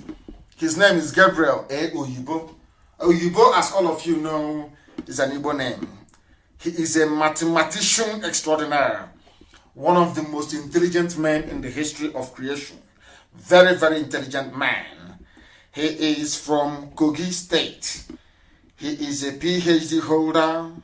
He is a professor of mathematical sciences at Ofapit Institute of Technology. A very brainy man.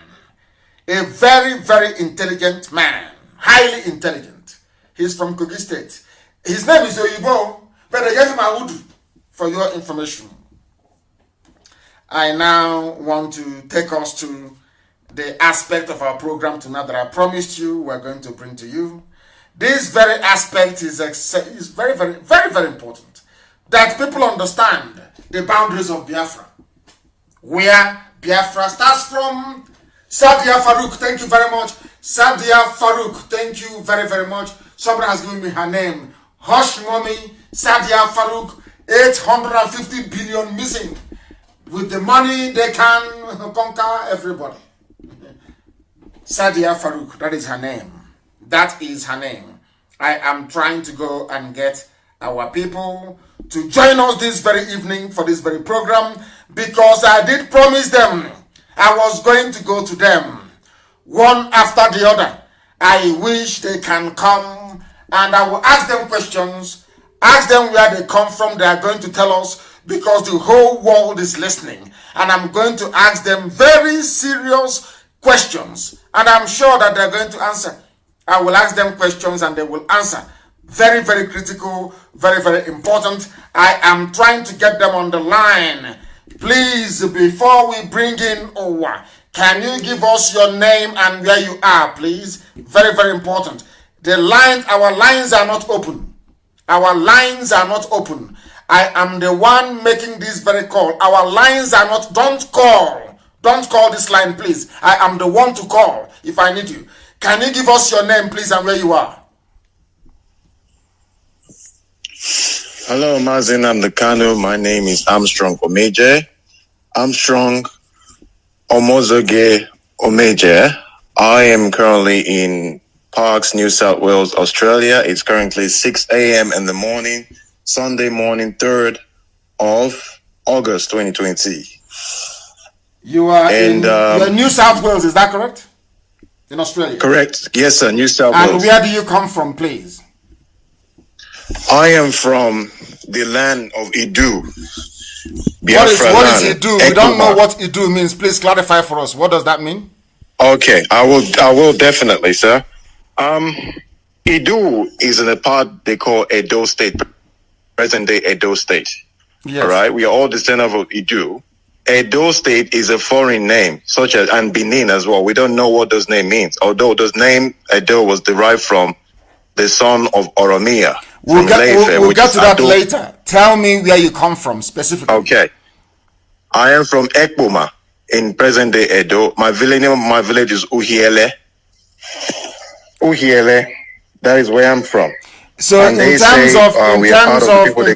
in terms of ethnic designation, which tribe do you come under in present days? Well, they call us, yes, the present days, they call us Esa. Esa, which is not our name, because the meaning of Esa means people who run away, people who escape trouble, which can never be the name of an ethnic group. What is your name? What is your proper name?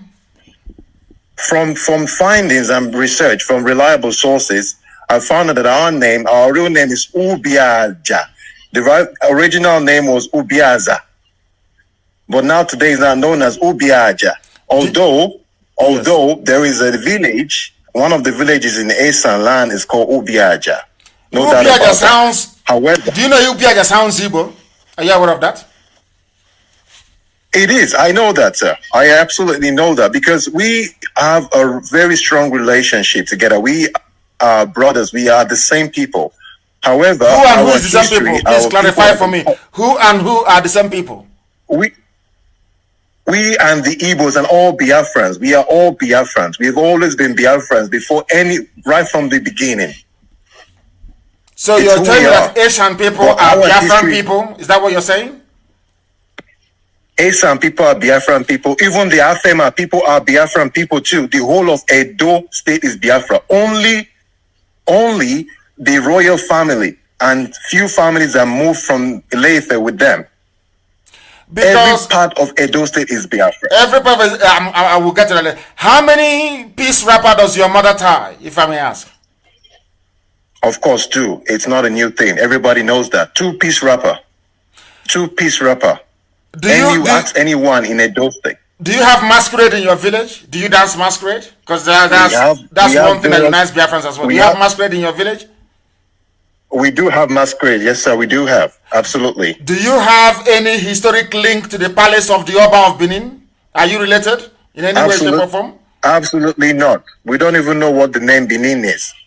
Are you serious? From Yoruba word, it's called Ile Binu. Ile Binu, which means the land of vexation. The land of vexation, which is because a lot of things happened when they were invading that land. Ile Binu, then they corrupted the Ubinu, and then Bini, and then they added an N. It became Benin today. So those are Yoruba words. That's why we advise people in Benin to stop identifying themselves as Benin people, because that's not their identity. There is something. Hold on a second, please. Are you aware that the head of every Bini Oba is buried in Ile-Ife? Are you aware of that? Yes, I'm fully aware of that. The name is... Why is that? Why would they bury the head of the Oba in Ile-Ife? Why? Why did they do that? Because that's their origin. That's where they came from. The Oba dynasty, everything came from Ile-Ife. They buried, the name of the place they buried the Oba's head in Ile-Ife is Oru. It's called Oru Oba Ado in Ile-Ife. It's in Ile-Ife. It's there. It's not hidden. It's not a secret. It's not a secret. It's not hidden. You can go and research this. People can go and research. It's not hidden. I want to take the head. I think. Yes. Go ahead. They take the head there and leave the body in present day Benin, and then they come back with a replica of that head and bury it in Benin, which tells you that they don't belong there. They're not from there. So the Oba. True, this is the case. So the Oba of Benin doesn't actually come from Edo land, so to speak. Doesn't. Absolutely not. They don't. It's all about the throne. It's just all about the throne. Taking the land, and definitely taking the land and turning it into, Yoruba land, just like they did Lagos. Lagos is part of Igodomigodo. Today, it belongs to the Yoruba. They own it now. So that's exactly what they're doing. I mean, no offense to the monarchy, but it's just a fact. We have to say our history. We are different people. I mean, our mothers tie 2 wrappers. The names of our villages, a lot of them have Igbo names. Like, you hear names such as Uhiele, Akahia, Ebele, Ifeku, Okalo, Wow. Uboha, Ujoba, Ogwa, Udo, Uzia, Uromi, Eboy. All these are Igbo. So they're not Spanish. They're not Italians. And definitely they're not Yorubas. So these are pure Igbo names. So what makes you think, why would our people think we are not Biafrans? Now, can I ask you a question? Do you have market days where you come from? In Edo, do you have market days? We have 4 market days, exactly the same as the Igbos. Are you serious? I'll tell you so that. How come these things don't come to the 4? How come you people from there keep hiding all these things? You have 4 market days in Edo State, that's in a nation, so to speak, or of course Ubiaja. Just even the Afema, even the Godomigodo people in Benin, the whole of look, Isako is our history, it's who we are. But this history has been hidden for far too long, and people, the conquerors rewrite history. That's what it is. So they've written history and they taught people that, look, we this is who we are. I mean, the Benin Kingdom only started 11th century, for crying out loud. Only in the 11th century. Only 11th century ago they came. Now, can I ask you to name those market days you have? Can you give them to us, please? The market days we have is Eke market days. Hey. Uri. Hey. Uri. Aho. Afo. Okwo. Unkwo. Unbelievable. This is those are they are various, they're different slightly. Incredible. Slightly changes, in the pronunciation. And these are the things, these are some of the things that Ohaneze should have done before our time, which is to unite our people. They never did it. Stay where you are, please, Armstrong. There's something I want to play for the whole world to hear. From the mouth of course, everybody knows that I revere and I love the color and the pageantry of the Benin throne. I love it very much. And long may it continue. But we must follow the truth. Wherever the truth leads us is where we go to. Please stay where you are. There is something that the monarch said at a function which I want the whole world to hear, please. From his mouth, please. Aspirations and the history of the Benin people. Yes. I'm going to cut you off and I'll get back to you, please.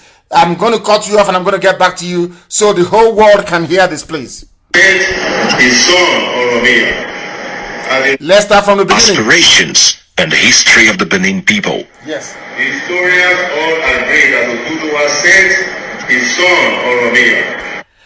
The Oba of Benin, with his own mouth, is saying that historians agree that Oromian came from Ile-Ife to Benin today.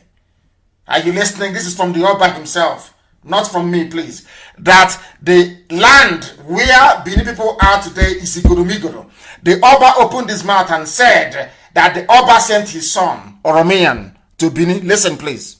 At the request of elders of Benin to return with them as ruler of their realm, Oromia's stay in Benin may have been short, but before he left, a child was born to him. Oromian came, met a very beautiful Biafran woman, and gave birth to a son. Are you listening? Please. Are you listening? These are pure facts. This is coming from the mouth of, I think, what's his please, I want to respect by giving him his eminence. This is the Oba of Benin. Please, from his mouth. They came, the Oromian, a Yoruba man came, impregnated a Biafran woman in Benin, today's Benin, and gave birth to a son. Let's listen. Who was later crowned Oba And that is no. The son was now crowned Oba. Listen, please. Listen very, very carefully. I beg of you. Before he left, a child was born to him. The child was born. Who was later crowned Oba. And that is known today. And is known today as Eweka the First. Eweka the First. They are clapping on Eweka the First. Is a product of Yoruba and Igbo, so to speak. The first Oba of Benin is a product of Yoruba and Igbo. The name is Eweka, which sounds even because the mother gave birth and named the child Eweka, which is an Igbo name. This is from the mouth of the Oba of Benin. Please listen. Oromiya's time in Benin are ever short-lived. He was an Oba, and so he was the first Oba after the Ogiso dynasty came to an end. He established Obaship in Benin by education. Therefore, the listing of past Obas should therefore begin from Oromiya, as it is listed in the Naira. Are you listening? The name of the Obas of Benin, because Oromiyan was an Oba, he was a prince, and he came to Benin land, although he fathered a child there with an Igbo woman, Igodomigodo. Of course, everybody knows that Igodo means key in Igbo language, and that's the name of the place. The key to the key is Igodomigodo. Now, this is from the mouth of the Oba, the 40th Oba of Benin Kingdom. He said it, and Eweka was born. And Oromiyan gave birth to Eweka. Oromiyan, he said his sojourn was short-lived, came for a very short period of time, went back to Ile-Ife. They gave birth to a son, and because Oromiyan is from a princely bloodline, the son Eweka now became the first Oba of Benin. That is the history. So that you don't say that what Armstrong is saying is not correct. Even from the mouth of the Oba himself, the Oba has acknowledged that that they came to Benin. Is not theirs. Is there? I don't know if you heard what I played. Omeje, can you hear me? I can hear you, so live and direct. Did you hear what the Oba said? I did. Please go ahead. I did. And before we continue, we know that we have a few other people who would like to contribute, but I can keep answering the questions. Yes, I know. All that, of course, I'll bring it. What I want you to do is I need clarifications, please. I need clarifications one more time. What is the original name of that very area? What is it, Igodomigodo, and what does it mean in the local parlance or language? Igodomigodo means the key that opened the key, or the key to the kingdom. That's how some people refer it to, the key to the kingdom. And at that time, before the Oba dynasty started, the land refers to his leader, the king, as Ogiso. Ogiso. There was nothing like Oba. Oba is the Yoruba word for king. And that is why in Yoruba land you have Oba. Yoruba people know this history. They know this. They're not hiding it. They know this history. It's nothing to hide about. It's just that we don't read, we don't study. And of course, if you go online to search for history, you find a lot of corrupt information.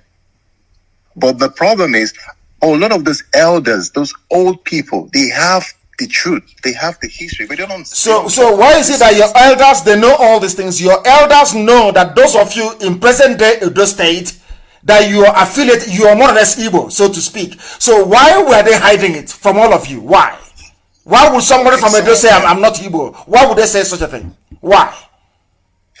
The thing is that a lot of these people don't know these things, and those elders that know are all scared, because if you talk in Edo State, right, they've implemented that mental sense of people being very scared. If you talk, they bring out those foreign, those Yoruba gods, like Sango and Ogun, Ayelala, some of those things. We don't even know what those things. Those things are not indigenous to that land. They bring and then they swear they lay horses. So these people are afraid. People are scared. So they've been made to be, to be. But I don't know why Nollywood cannot do this. As somebody wrote on my page, I don't know why Nollywood cannot do such movies.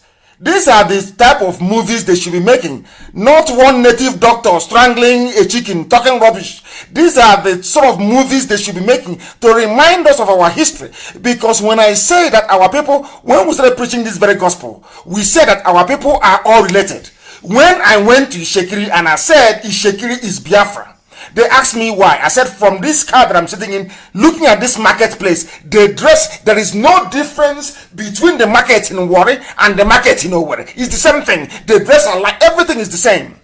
And I'm saying that this, or as much as I respect and revere the throne of the Oba, and of course, our brothers, the Yoruba people, the truth must be spoken. That is what we're after. We're after the truth. And during the, of course, the place beside, it will be one man, one vote. If the people of Edo vote and say they don't want to be part of Biafra, nobody's going to force them. But it has to be one man, one vote.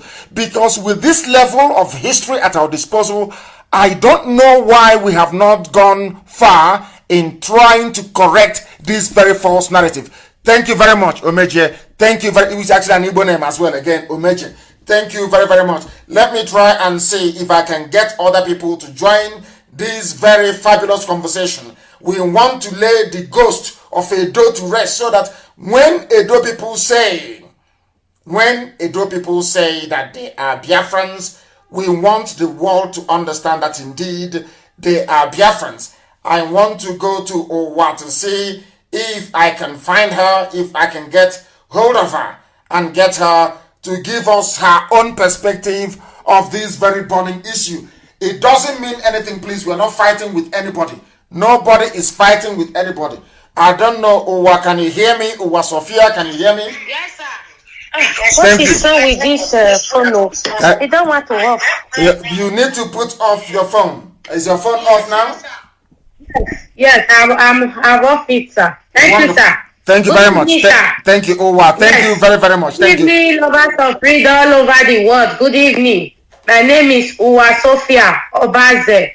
I am from Migodo, the present day Edo State. I came from Sapmoba Road. My father is well known in Sapmoba Road. My father's name is Ezoba, Mr. Ezoba. You know, the truth is very bitter, and our Migodo people that they call Benis, they know the truth. They knew the truth, but they are afraid because of why? Because a lot of their parents, they belong to secret court from Ile-Ife, from Yoruba land. That is why I'm angry with Yoruba. Not that they did anything to me. That is the truth. So, sir, you asked Mr. Omeje one question that he didn't answer very well, but I want to answer that question now. Why did they take? Are you hearing me, sir? The world, not just me. The whole world is listening. The whole world. Okay, why they took Oba head after death to Ile-Ife? There is a pronoun in our language that they said, that is to show that a lion head did not lost in the bush. That is the meaning. A lion head, the head of a lion does not lost in the bush. That is the meaning. There is a proverb that Oba of Benin, the indigenous people is the slave to Oba. I have the cassette. I have the audio record that they are using to threaten one person now. I have it. They are saying that we are the slave to the Oba of Benin. We and our unborn children plus us, our parents were slaves, but they said we and the unborn children, God forbid, that we are still slaves to the Oba. You know, that is to show that if this Oba of Benin die, if his son come in, so my own children, God forbid, will still be slaves to the son. You understand? They have been doing these things years to years. They have been doing it to us. And number 2 question you asked on Major that he did not answer, sir. You asked him about the 4 market days. We have the 4 in Igodomigodo, the present day at those states, the Benin, they have the same 4 market days. Are you serious? So are you saying that in Benin? Hold on. Are you saying that in Benin also, not just Eshan, you have 4 market days in Benin? Yes, my mother was a village market. Mama Mike, go and ask in Samoba Road. Mama Mike, he go to village market days. 4 days. 1 day is for rest. One is Eke. One is different village market. My mother was a trader. He used to trade to a village market before he died. We have the same thing in Benin City. Benin, not Eastern land, in Benin City. Wow. You understand, sir? In Benin City itself. Yes. We tell 2 rapper what they are trying to do to us is because Oba Benin see that they did not hard fast. You know why they kill Ali, Professor Ali? Ambrose Ali. Challenged them that, you mean Ambrose Ali? Yeah, Ambrose Ali. Yes. Yes. They kill him because he challenged them to let them to teach us the history. And the Oba of Benin, not this one, the father, they said no. They put Ali in prison and Ali get blunt, and after that he died. Ask them now, they know everything. Why are they bribing Murphy if we are lying? They are bribing Murphy now. Ask all over the world. Murphy is not doing live video anymore. You understand? We are saying the truth here. Me, I'm not afraid to die. I will die one day anyway. So the Benin, they know the truth. Even the Oba of Benin itself, they know the truth. They just want to keep on enslaving us. That is it, sir. So when you say that Edo is Biafra, you know what you're talking about. Yes, the capital, the habit of the nation. Even the Yorubas people, they know it. Lagos belonged to us before, because when I was a little girl, they used to say Eko. Lagos is Igodomigodo people. The owner of Lagos belong to Igodomigodo people. You know, when I was a small girl, my father was an army. He served in Ibadan. He was a captain before he retired. He used to tell me, Eko. That means Eko is our language. Igodomigodo has Eko. The present day, the way they oppress us now, that was how they collect Eko from our forefather hand. Now it now belongs to the Yorubas. You understand? In Edo State today, before you get a job, you go to Oba Palace and bring a letter. So that with that letter, they will now employ you for a job. And the most of the job in Edo State is not our own job, it's for the Yoruba. The Oba of Benin, the mother is from Igodomigodo, when the father is from Ile-Ife. Everybody know that. Wow. Sir. Thank you very much. Thank you. Well, thank you very much for such beautiful enlightenment. I have somebody who has been, I don't know if this person, somebody has been trying very, very desperately to get us on the line. I'm going to call them actually and find out exactly what they have to contribute to this very program. Can you hear me? The caller on the phone, can you hear me? Please turn your system down. Turn it down. Turn your system down. I only want to hear your voice. Turn your system down. Have you turned it down? Thank you very much. Give us your name and where you're calling. God bless you for the work you are doing. Thank you. My name is Mazi Nnamdi. I am from Umaka, Njaba local government, Imo State, Biafra land. Yes. But I'm living in South Africa. Yes. I have been following you and you have did a great job in my way. And through the great job I received from you, some people are reasoning to know what Biafra is passing through and what you are trying to achieve. I am advising our brothers and sisters over there. This work is not left for you alone. Everybody has something to do. By so doing, the journey will be easy for everybody. Among us, some people want to disappear under the cloud of glory, in the sense that they have been doing the work they have done. It's time for people to recognize them. like some somewhere we have among ourselves who claim they have done this or done that. They've But we done can't nothing. see where they start and They where they did stop. nothing. Yapping and talking rubbish is not work. You have proved it beyond. You have proved it to everybody, and some people now are ready to put them in a place where they belong. Enough is enough. We have suffered a lot, and nobody is ready to continue suffering and enter in another generation of our kids. We are no more ready for that. If it's time for elimination, we can start from elimination. People have suffered. Our brothers and sisters in jail in so many countries trying to survive. Where they are home, where our home is full of milk and honey. And some people put pipe personally enriching their families and saying that one Nigeria, one Nigeria. We are not ready. Mazi, I'm praying that God will keep you to celebrate the restoration of Biafra. Thank you very much. Thank you very, very much, my dear brother. I didn't mean to take calls this evening, but I would like to, you know me, I like to balance everything. If there is any form of response from anybody who is pro, I want to say, because we heard from the Oba himself. Oba opened his mouth and said that they came from Ileif. That's what the Oba said, not me. So I don't know what other rebuttal there is. Please, your name and where you're calling from. This is Chidi. What's the meaning of this is Chidi? Is Chidi your name? Who gave birth to you? He's saying this is Chidi. Yeah? I don't accept that. You must have a father. Your father gave birth to you, please. When you call us, you give us your full name, where you come from. Where you come from. Where you come from.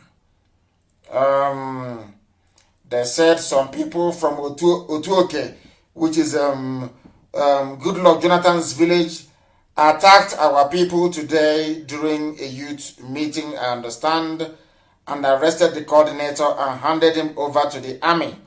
So in Ogboya LGA of Bayelsa State, we must know that the Janjaweed fathered a lot of people, and this nonsense are bound to happen now and again. But we shall try as much as we can to get to the bottom of it, and it will be resolved, to be dealt with, and resolved amicably.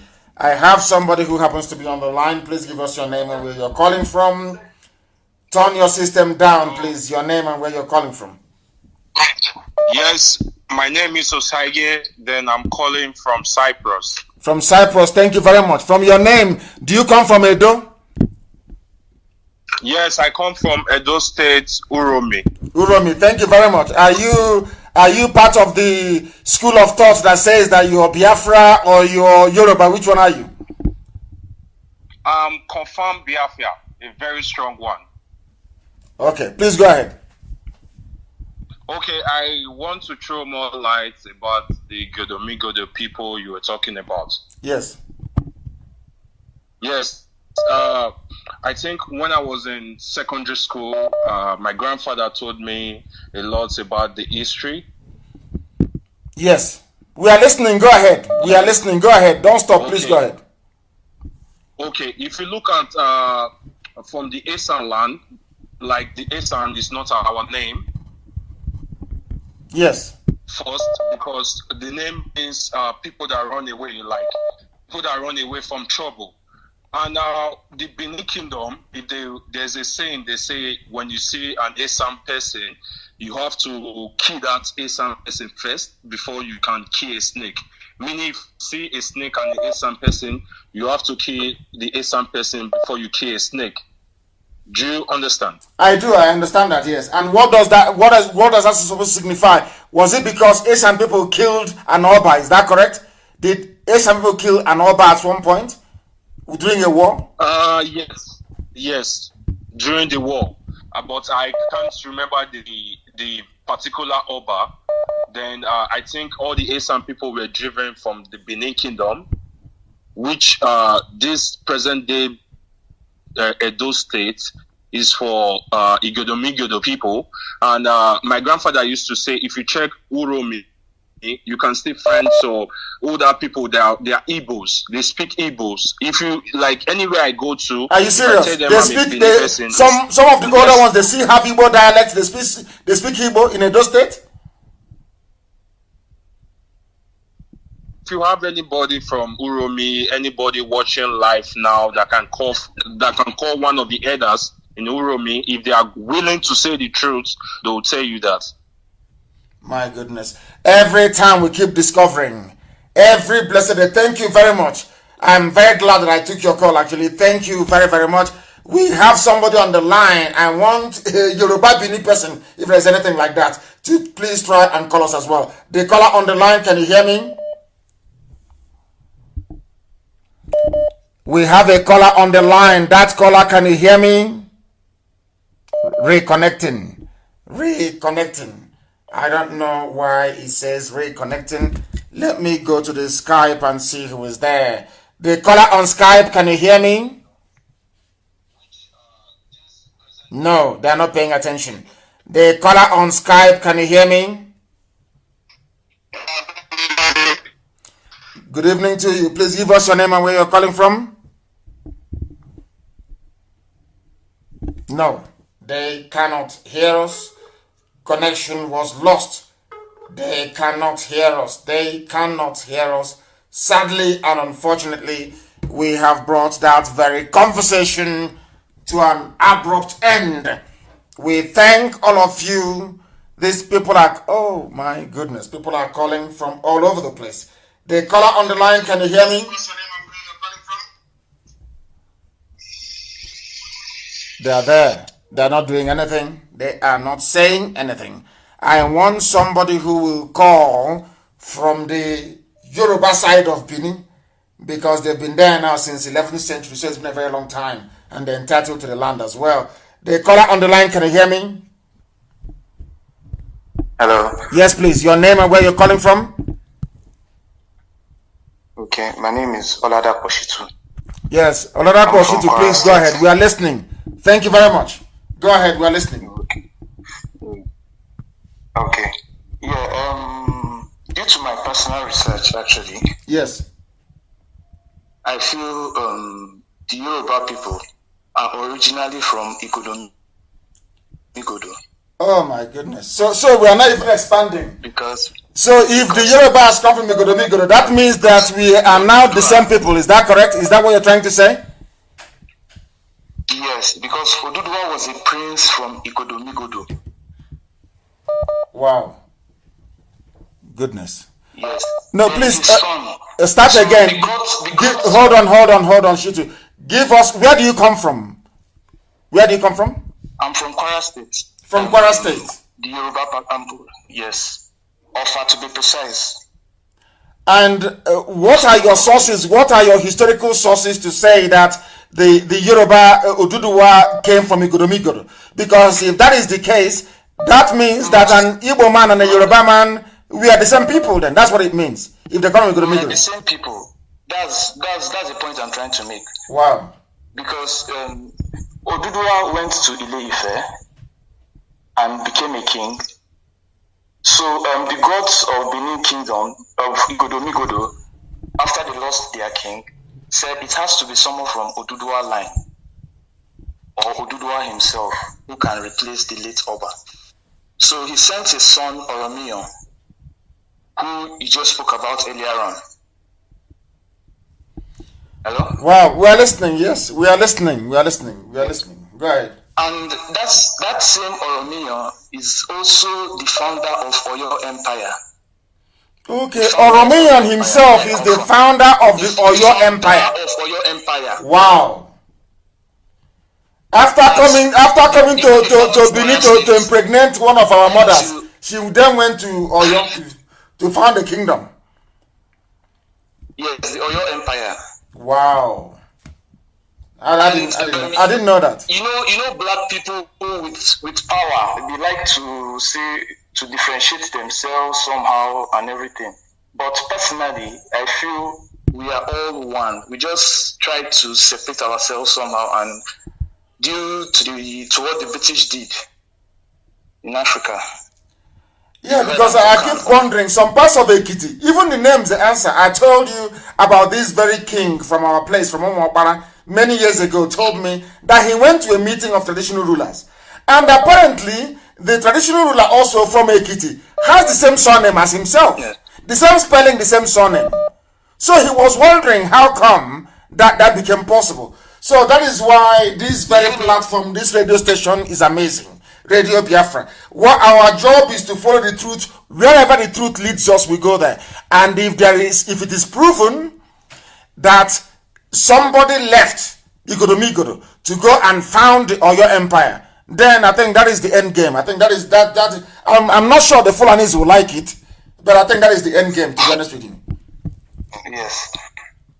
And for instance, someone like, I don't know if you've heard it before, someone like Omoyele Sowore, do you know he's an Ijaw man? Yes, he is. I know he's Ijaw, yes, I know. Sowore Sowore is actually a Biafran, to be honest with you. Because he's part of Ijaw, is in Ondo State. And he's a Biafran. Yes. In Ondo State. Yes. Thank you very much for this. I am so glad, and I'm very, or should we say, we are very lucky picking all these calls this evening, and they're making so much sense. His name is Shitu. Oh, my goodness. From Kwara State, and he knows all this history as well. And he sees himself and the Igbo people as one. That is amazing, honestly. Somebody said we should end the program. Because he's establishing a link between Igbo and Yoruba. Somebody said we should end the program. Some people.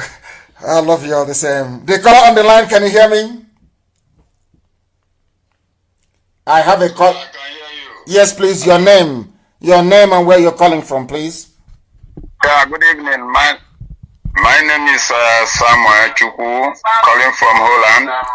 From Holland, please turn off your system or walk away from your system, please. I don't want to hear my voice on the background. I have done it off. Go ahead. Yeah, I agree with you. I could remember those days because I grew up in Uromi, that is Edo State, and I schooled there. Yes. And I remember those days because my father is a qualified pharmacist, and he is the one who is treating the Onoje of Uromi then. Wow. Anytime the Onoje of Uromi is sick, he doesn't go to hospital. The only thing he will do is to call my father, and my father will pick me up. We go to his palace, and after my father finished to take him injections, sometimes we can sit down and discuss. I could remember in area 80s, the Edenoje, the name of the Oba then was Edenoje of Uromi. Wow. Was telling my father that the Uromi people belongs to Biafra, but that time I don't really understand very well, but for now I listen to your program, now I now refresh back and I remember that what the Onoje of Uromi was told my father in my own present, that the Uromi that is starting from Edo State belongs to Biafra, and he said it 2 times. The time they were changing money also. And you were there present. Hold on. You were there present and you heard him say. Yeah, I was there. Wow. 2 times, because he used to have a very good conversation with my father, because my father is the one treating him. Anytime he gets sick, he never go to the hospital till the day he die. Wow. So 2 times he said it to my father that he loved Igbos too much, because Igbo also belong, the Uromi, starting from Uromi and go up belongs to Biafra. And also coming to talk of the market days in Uromi, the same we have AK for Nkwo Orie, we have it in Uromi also. We have Ozugono, Ozugono market, Ubiaja market, and Ekboma, and then the 4th day will be Ekio Day, that is Nkwo market day. Wow. Wow. I think we are going to do a DNA test. We are going to do a DNA test with Oduduwa people, with Yoruba people. We are going to do a DNA test. I'm telling you the truth. What I'm hearing this evening is astonishing.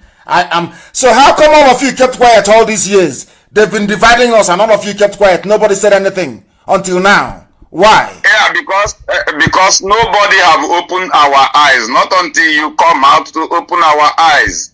The more we listen to you, the more our eyes open. Like this, I just open up now. Was how many years ago? Wish that I have already forgotten.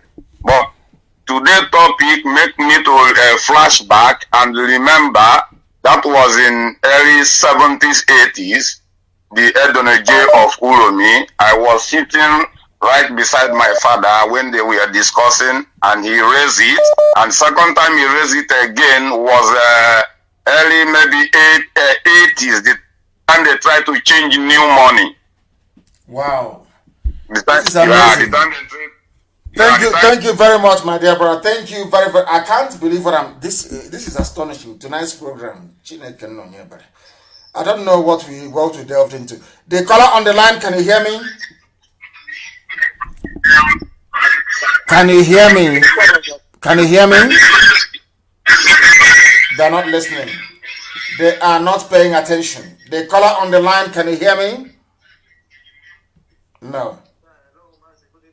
Good evening to you. Please give us your name and where you're calling from. Okay, my name is Mazi Nnamdi. I'm coming from Benin Republic. Benin Republic, yes.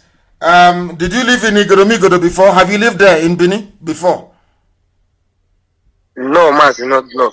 Okay, then I am taking calls from those who have lived in Benin City, Igoromigodo itself, to give us a new perspective on this discussion this evening. The caller on the line, can you hear me? Can I greet you so much? Can you hear me? I can hear you loud and clear. Please go ahead. Hear me? My name is Obede Sonny Egbehoy. Yes. Sonny, go ahead. Can you hear me? Loud and clear. Go ahead. Yeah. My name is Obede. I'm calling from Edo State. Yes. Thank you. Go ahead. I'm calling from Ugo. I just want to add a little more to what our sister has said, Sister Uwa. Yes. Can you hear me? I can hear you. Where are you from, actually? What is the name of your village? Your village? Ugo Okoriomo. Wow. Go ahead. My name is Obedi Ugoni Okoriomo. Thank you. Go ahead. Okay. But what is talking in detail is not. Okay, let me go ahead. I just want to add a little bit to what our sister has said, Sister Uwa. Yes. In the real sense, the whole of Benin, Edo, Igodomikodo as a whole, we are Biafrans. Wow. Why do I say that? Is that we are Biafrans? Is that both the names and everything all are almost the same, a little slight different. And before that, around 14th century, it was a very great exodus that took place. Yes. Before the coming of according to our Oba, the king, before the coming of Oba, we were living like one family before the coming of Oba. I know definitely that irrespective of what the truth may be, but if we really want freedom, we must stand on the truth. Yes, that is true. Truth, yes. The fact is that that eviction was not accidentally; it was orchestrated and well planned. Yes. You understand? Because yes. the same tactics the Fulani are using today, that was the same tactics the monarchies of them they used to invade our land. Once they have succeeded in getting into our land, they started impregnating our women. During that process, those children grew up. They now told those children, according to my history book, if you just spare me some few minutes, I will still name the names of the kings before the coming of Oduduwa lineage. You will see those names are related to all the ethnicity in all our region east. Wow. So what I'm trying to say, the same tactics the Fulani are using today after impregnating our women, when those children grow up, they now took those children away. They now told those children the reason why they were born. Wow. So they now use those children to take an oath that this is their mission, this is their battle. That was how they conquer Igodo. They now change the name to be Benin.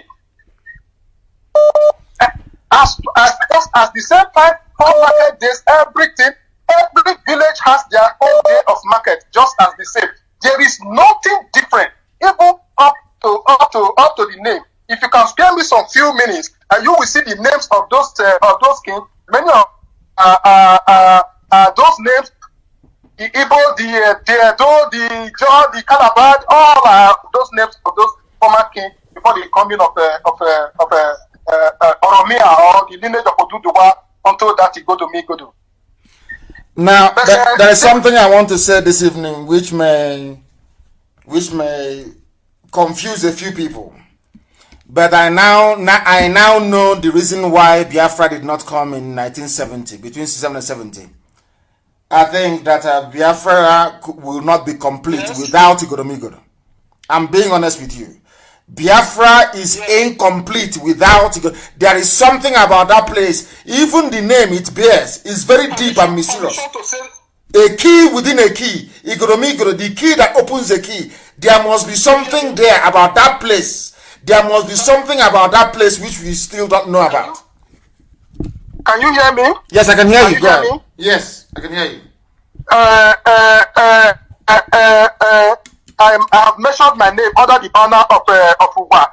Take notes now. There will be some code I will send to you that will lead us through this struggle of Biafra, which nobody has ever decoded. But I will send it to you. That one will be some part of our guardians during this struggle. Okay. It's a secret code. Please, you pass it through or one will send it to me. I believe you never told me anything about secret code before I said this. Maybe there is something about that particular, that Igodo. That is the reason why, because I don't think that God will want to liberate his children and leave other half somewhere. I think he wants to gather all of us together at the same time and we live at the same time. That's what I believe. Yes. Honestly speaking. Yes. That's what I believe. We must keep telling our blood brothers over there that whom they are, because they have been carried away with fear, in the sense that those that did this thing, they know one day that the truth will be revealed. So because of that, they put fear onto their mind, in the sense that they are a God, that you don't talk to God, because they know without boldness you cannot free yourself. That was their agenda. They concentrated those fear ever since those years. Wow, thank you very, very much. I am delighted and I am waiting for the code. Thank you very, very much. Somebody is saying here, as a Yoruba man, due to my own research, Oduduwa was originally a prince from Igodo, present day Benin Kingdom. He was banished and went to be a king in Ile-Ife. When the late Ogiso died, the gods of Igodo said the new Ogiso must be Oduduwa or his bloodline. Oduduwa declined and sent his son Oromiyan to be king. So Oromiyan had a child called Eweka, which of course is an Igbo name, changed the title from Ogiso to Obaship, and renamed Igodo to Ile Ibinu, meaning land of vexation. Oromiyan later installed his son as Oba and led Benin Kingdom to go and discover the Oyo Empire. Hey, there is there's a problem here. Okay, we shall see. There's going to be some sort of DNA. I'm going to tell you the truth. DNA between us and our Yoruba brothers. We're going to have a DNA, because what I'm seeing here, people are stating facts. These are not conjectures. People are stating facts. And the Oba of Benin actually opened his mouth and said the same thing. So that means that the boundary of Biafra actually starts in Ondo State. So this is why there has been this delay all this time. And can you imagine, had there not been any Radio Biafra, would all these things have come to light? I believe that the answer is no. Let me take one more call and see if they can shed more light on this. The caller on the line, can you hear me? The world is listening. We are Radio Biafra, we are live and we are direct. Your name and where you're calling from, please. This caller on the line, can you hear me for the last time? No, I don't think they can hear me. And with that, I believe that we have come to the end of the... People are still calling. My Lord and my God. The caller on the line, can you hear me? Mazi Nnamdi Kanu, I know I am not from Biafra. Let me introduce myself to you first off. Go ahead. I am from Gambia, and I am Tijan. But honestly, I want to thank you for being the enlightenment, for being the sea of wisdom to humanity. You are not only serving the Biafrans, I can tell you, you are serving the whole of Africa with knowledge. And I only want to tell you one thing, because I'm not going to talk much, because I'm not from Biafra, but I want to tell you that you keep the spirit up. You are a great man. I love your presentation. Thank you very much.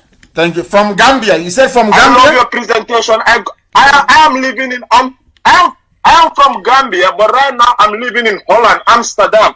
In Amsterdam. From Gambia. Thank you very much, living in my dear Amsterdam, brother. but I listen to your programs through my friend. Wonderful. I am from Gambia. Thank you very much. But I am telling you just to keep one thing up. Just keep enlightening the young youths, because I am just 19 years old, and I want to tell each and every Biafran to stand up with you, because you are a legend. Every legend Africa has been taken down, or has been taken down by this disgruntled politicians we have. But I want each and Biafrans, those who are abroad, those who are in the country, because I have a Biafran friend who told me that, Sheikh, do you know what he tells me? No. Let me tell you this. He told me that, my younger one, if you go to anywhere and you don't find an Igbo man there, run away from there. Yes. And I know that Igbo people are dispersed in all over the world. And I also know about one thing about the Igbo people. They are very intelligent. Of course, you guys have the wisdom, you have the courage, you have everything it takes to build up your own desired country. I swear to you, Nnamdi Kanu, I will come to Biafra with my brother who is always listening to you.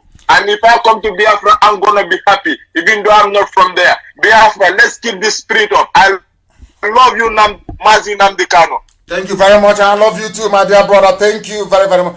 He is from Gambia, but living in Holland. We are one. We don't hate anybody. I'm being honest with you. I want Africa to be free, and I'm sure that is the wish of every Biafran right across this very planet. Tonight's broadcast, people are saying it is a bomb, and that we must continue. That we should continue on such trail. Our desire is to bring this noble family together. But I don't know how that Oromian impregnated the woman, and I hope it's not by force. I hope it's not by force.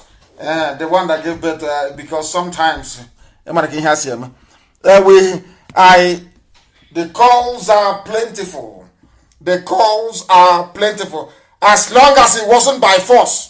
That is what I'm saying. If it's not by force, then there is no problem. The caller on the line, can you hear me? Yes, please, your name and where you're calling from. Turn the system down. Turn it down, please, I beg of you. Turn it down. Yes. Good evening to you. Your name and where you're calling from? My name is Adabaya Chuboye Joseph. I'm from Anambra State, but I'm calling from Cyprus. Give us your name again, please.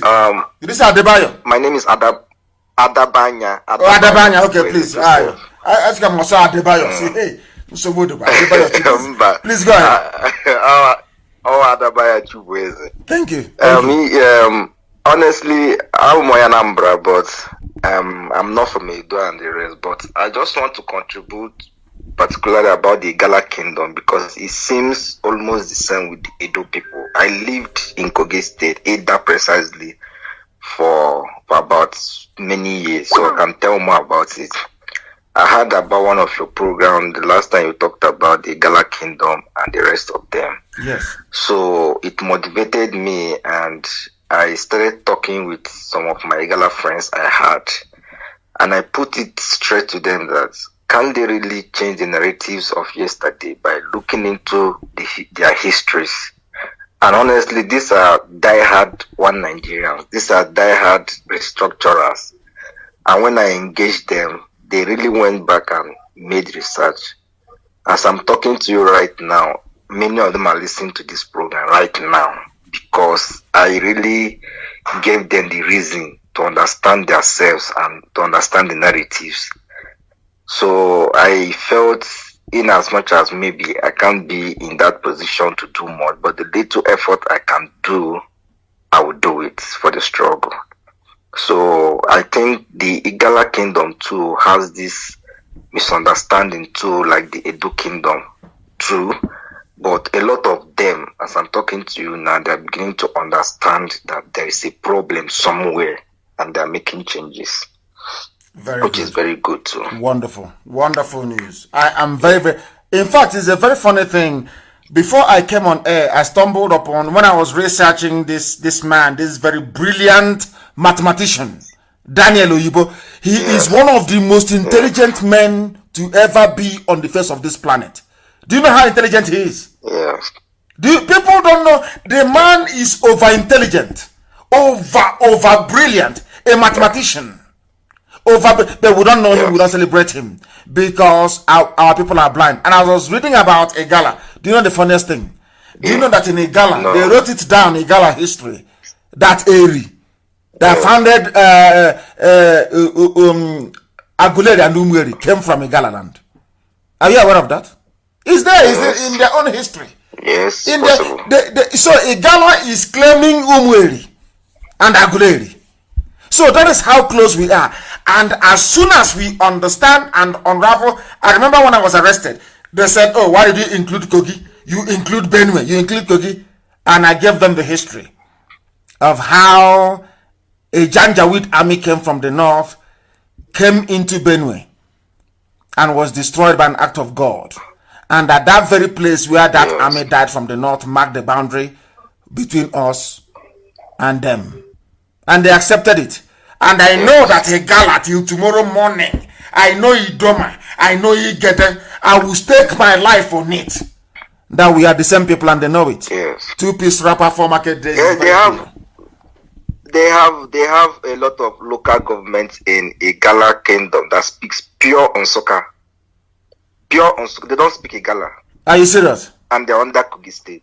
I let any Igala person corner. There are parts of Igala that speak pure Nsukka, most especially those side of the ending part of Igala land that has boundary with Enugu Ezike, Ovoko, and the rest of them. They speak pure Nsukka, they don't speak Igala. Wow. Wonderful. Thank you for your call. For almost 7 years. I can see that, and you're well learned and well grounded as well. I am very, very grateful for your call.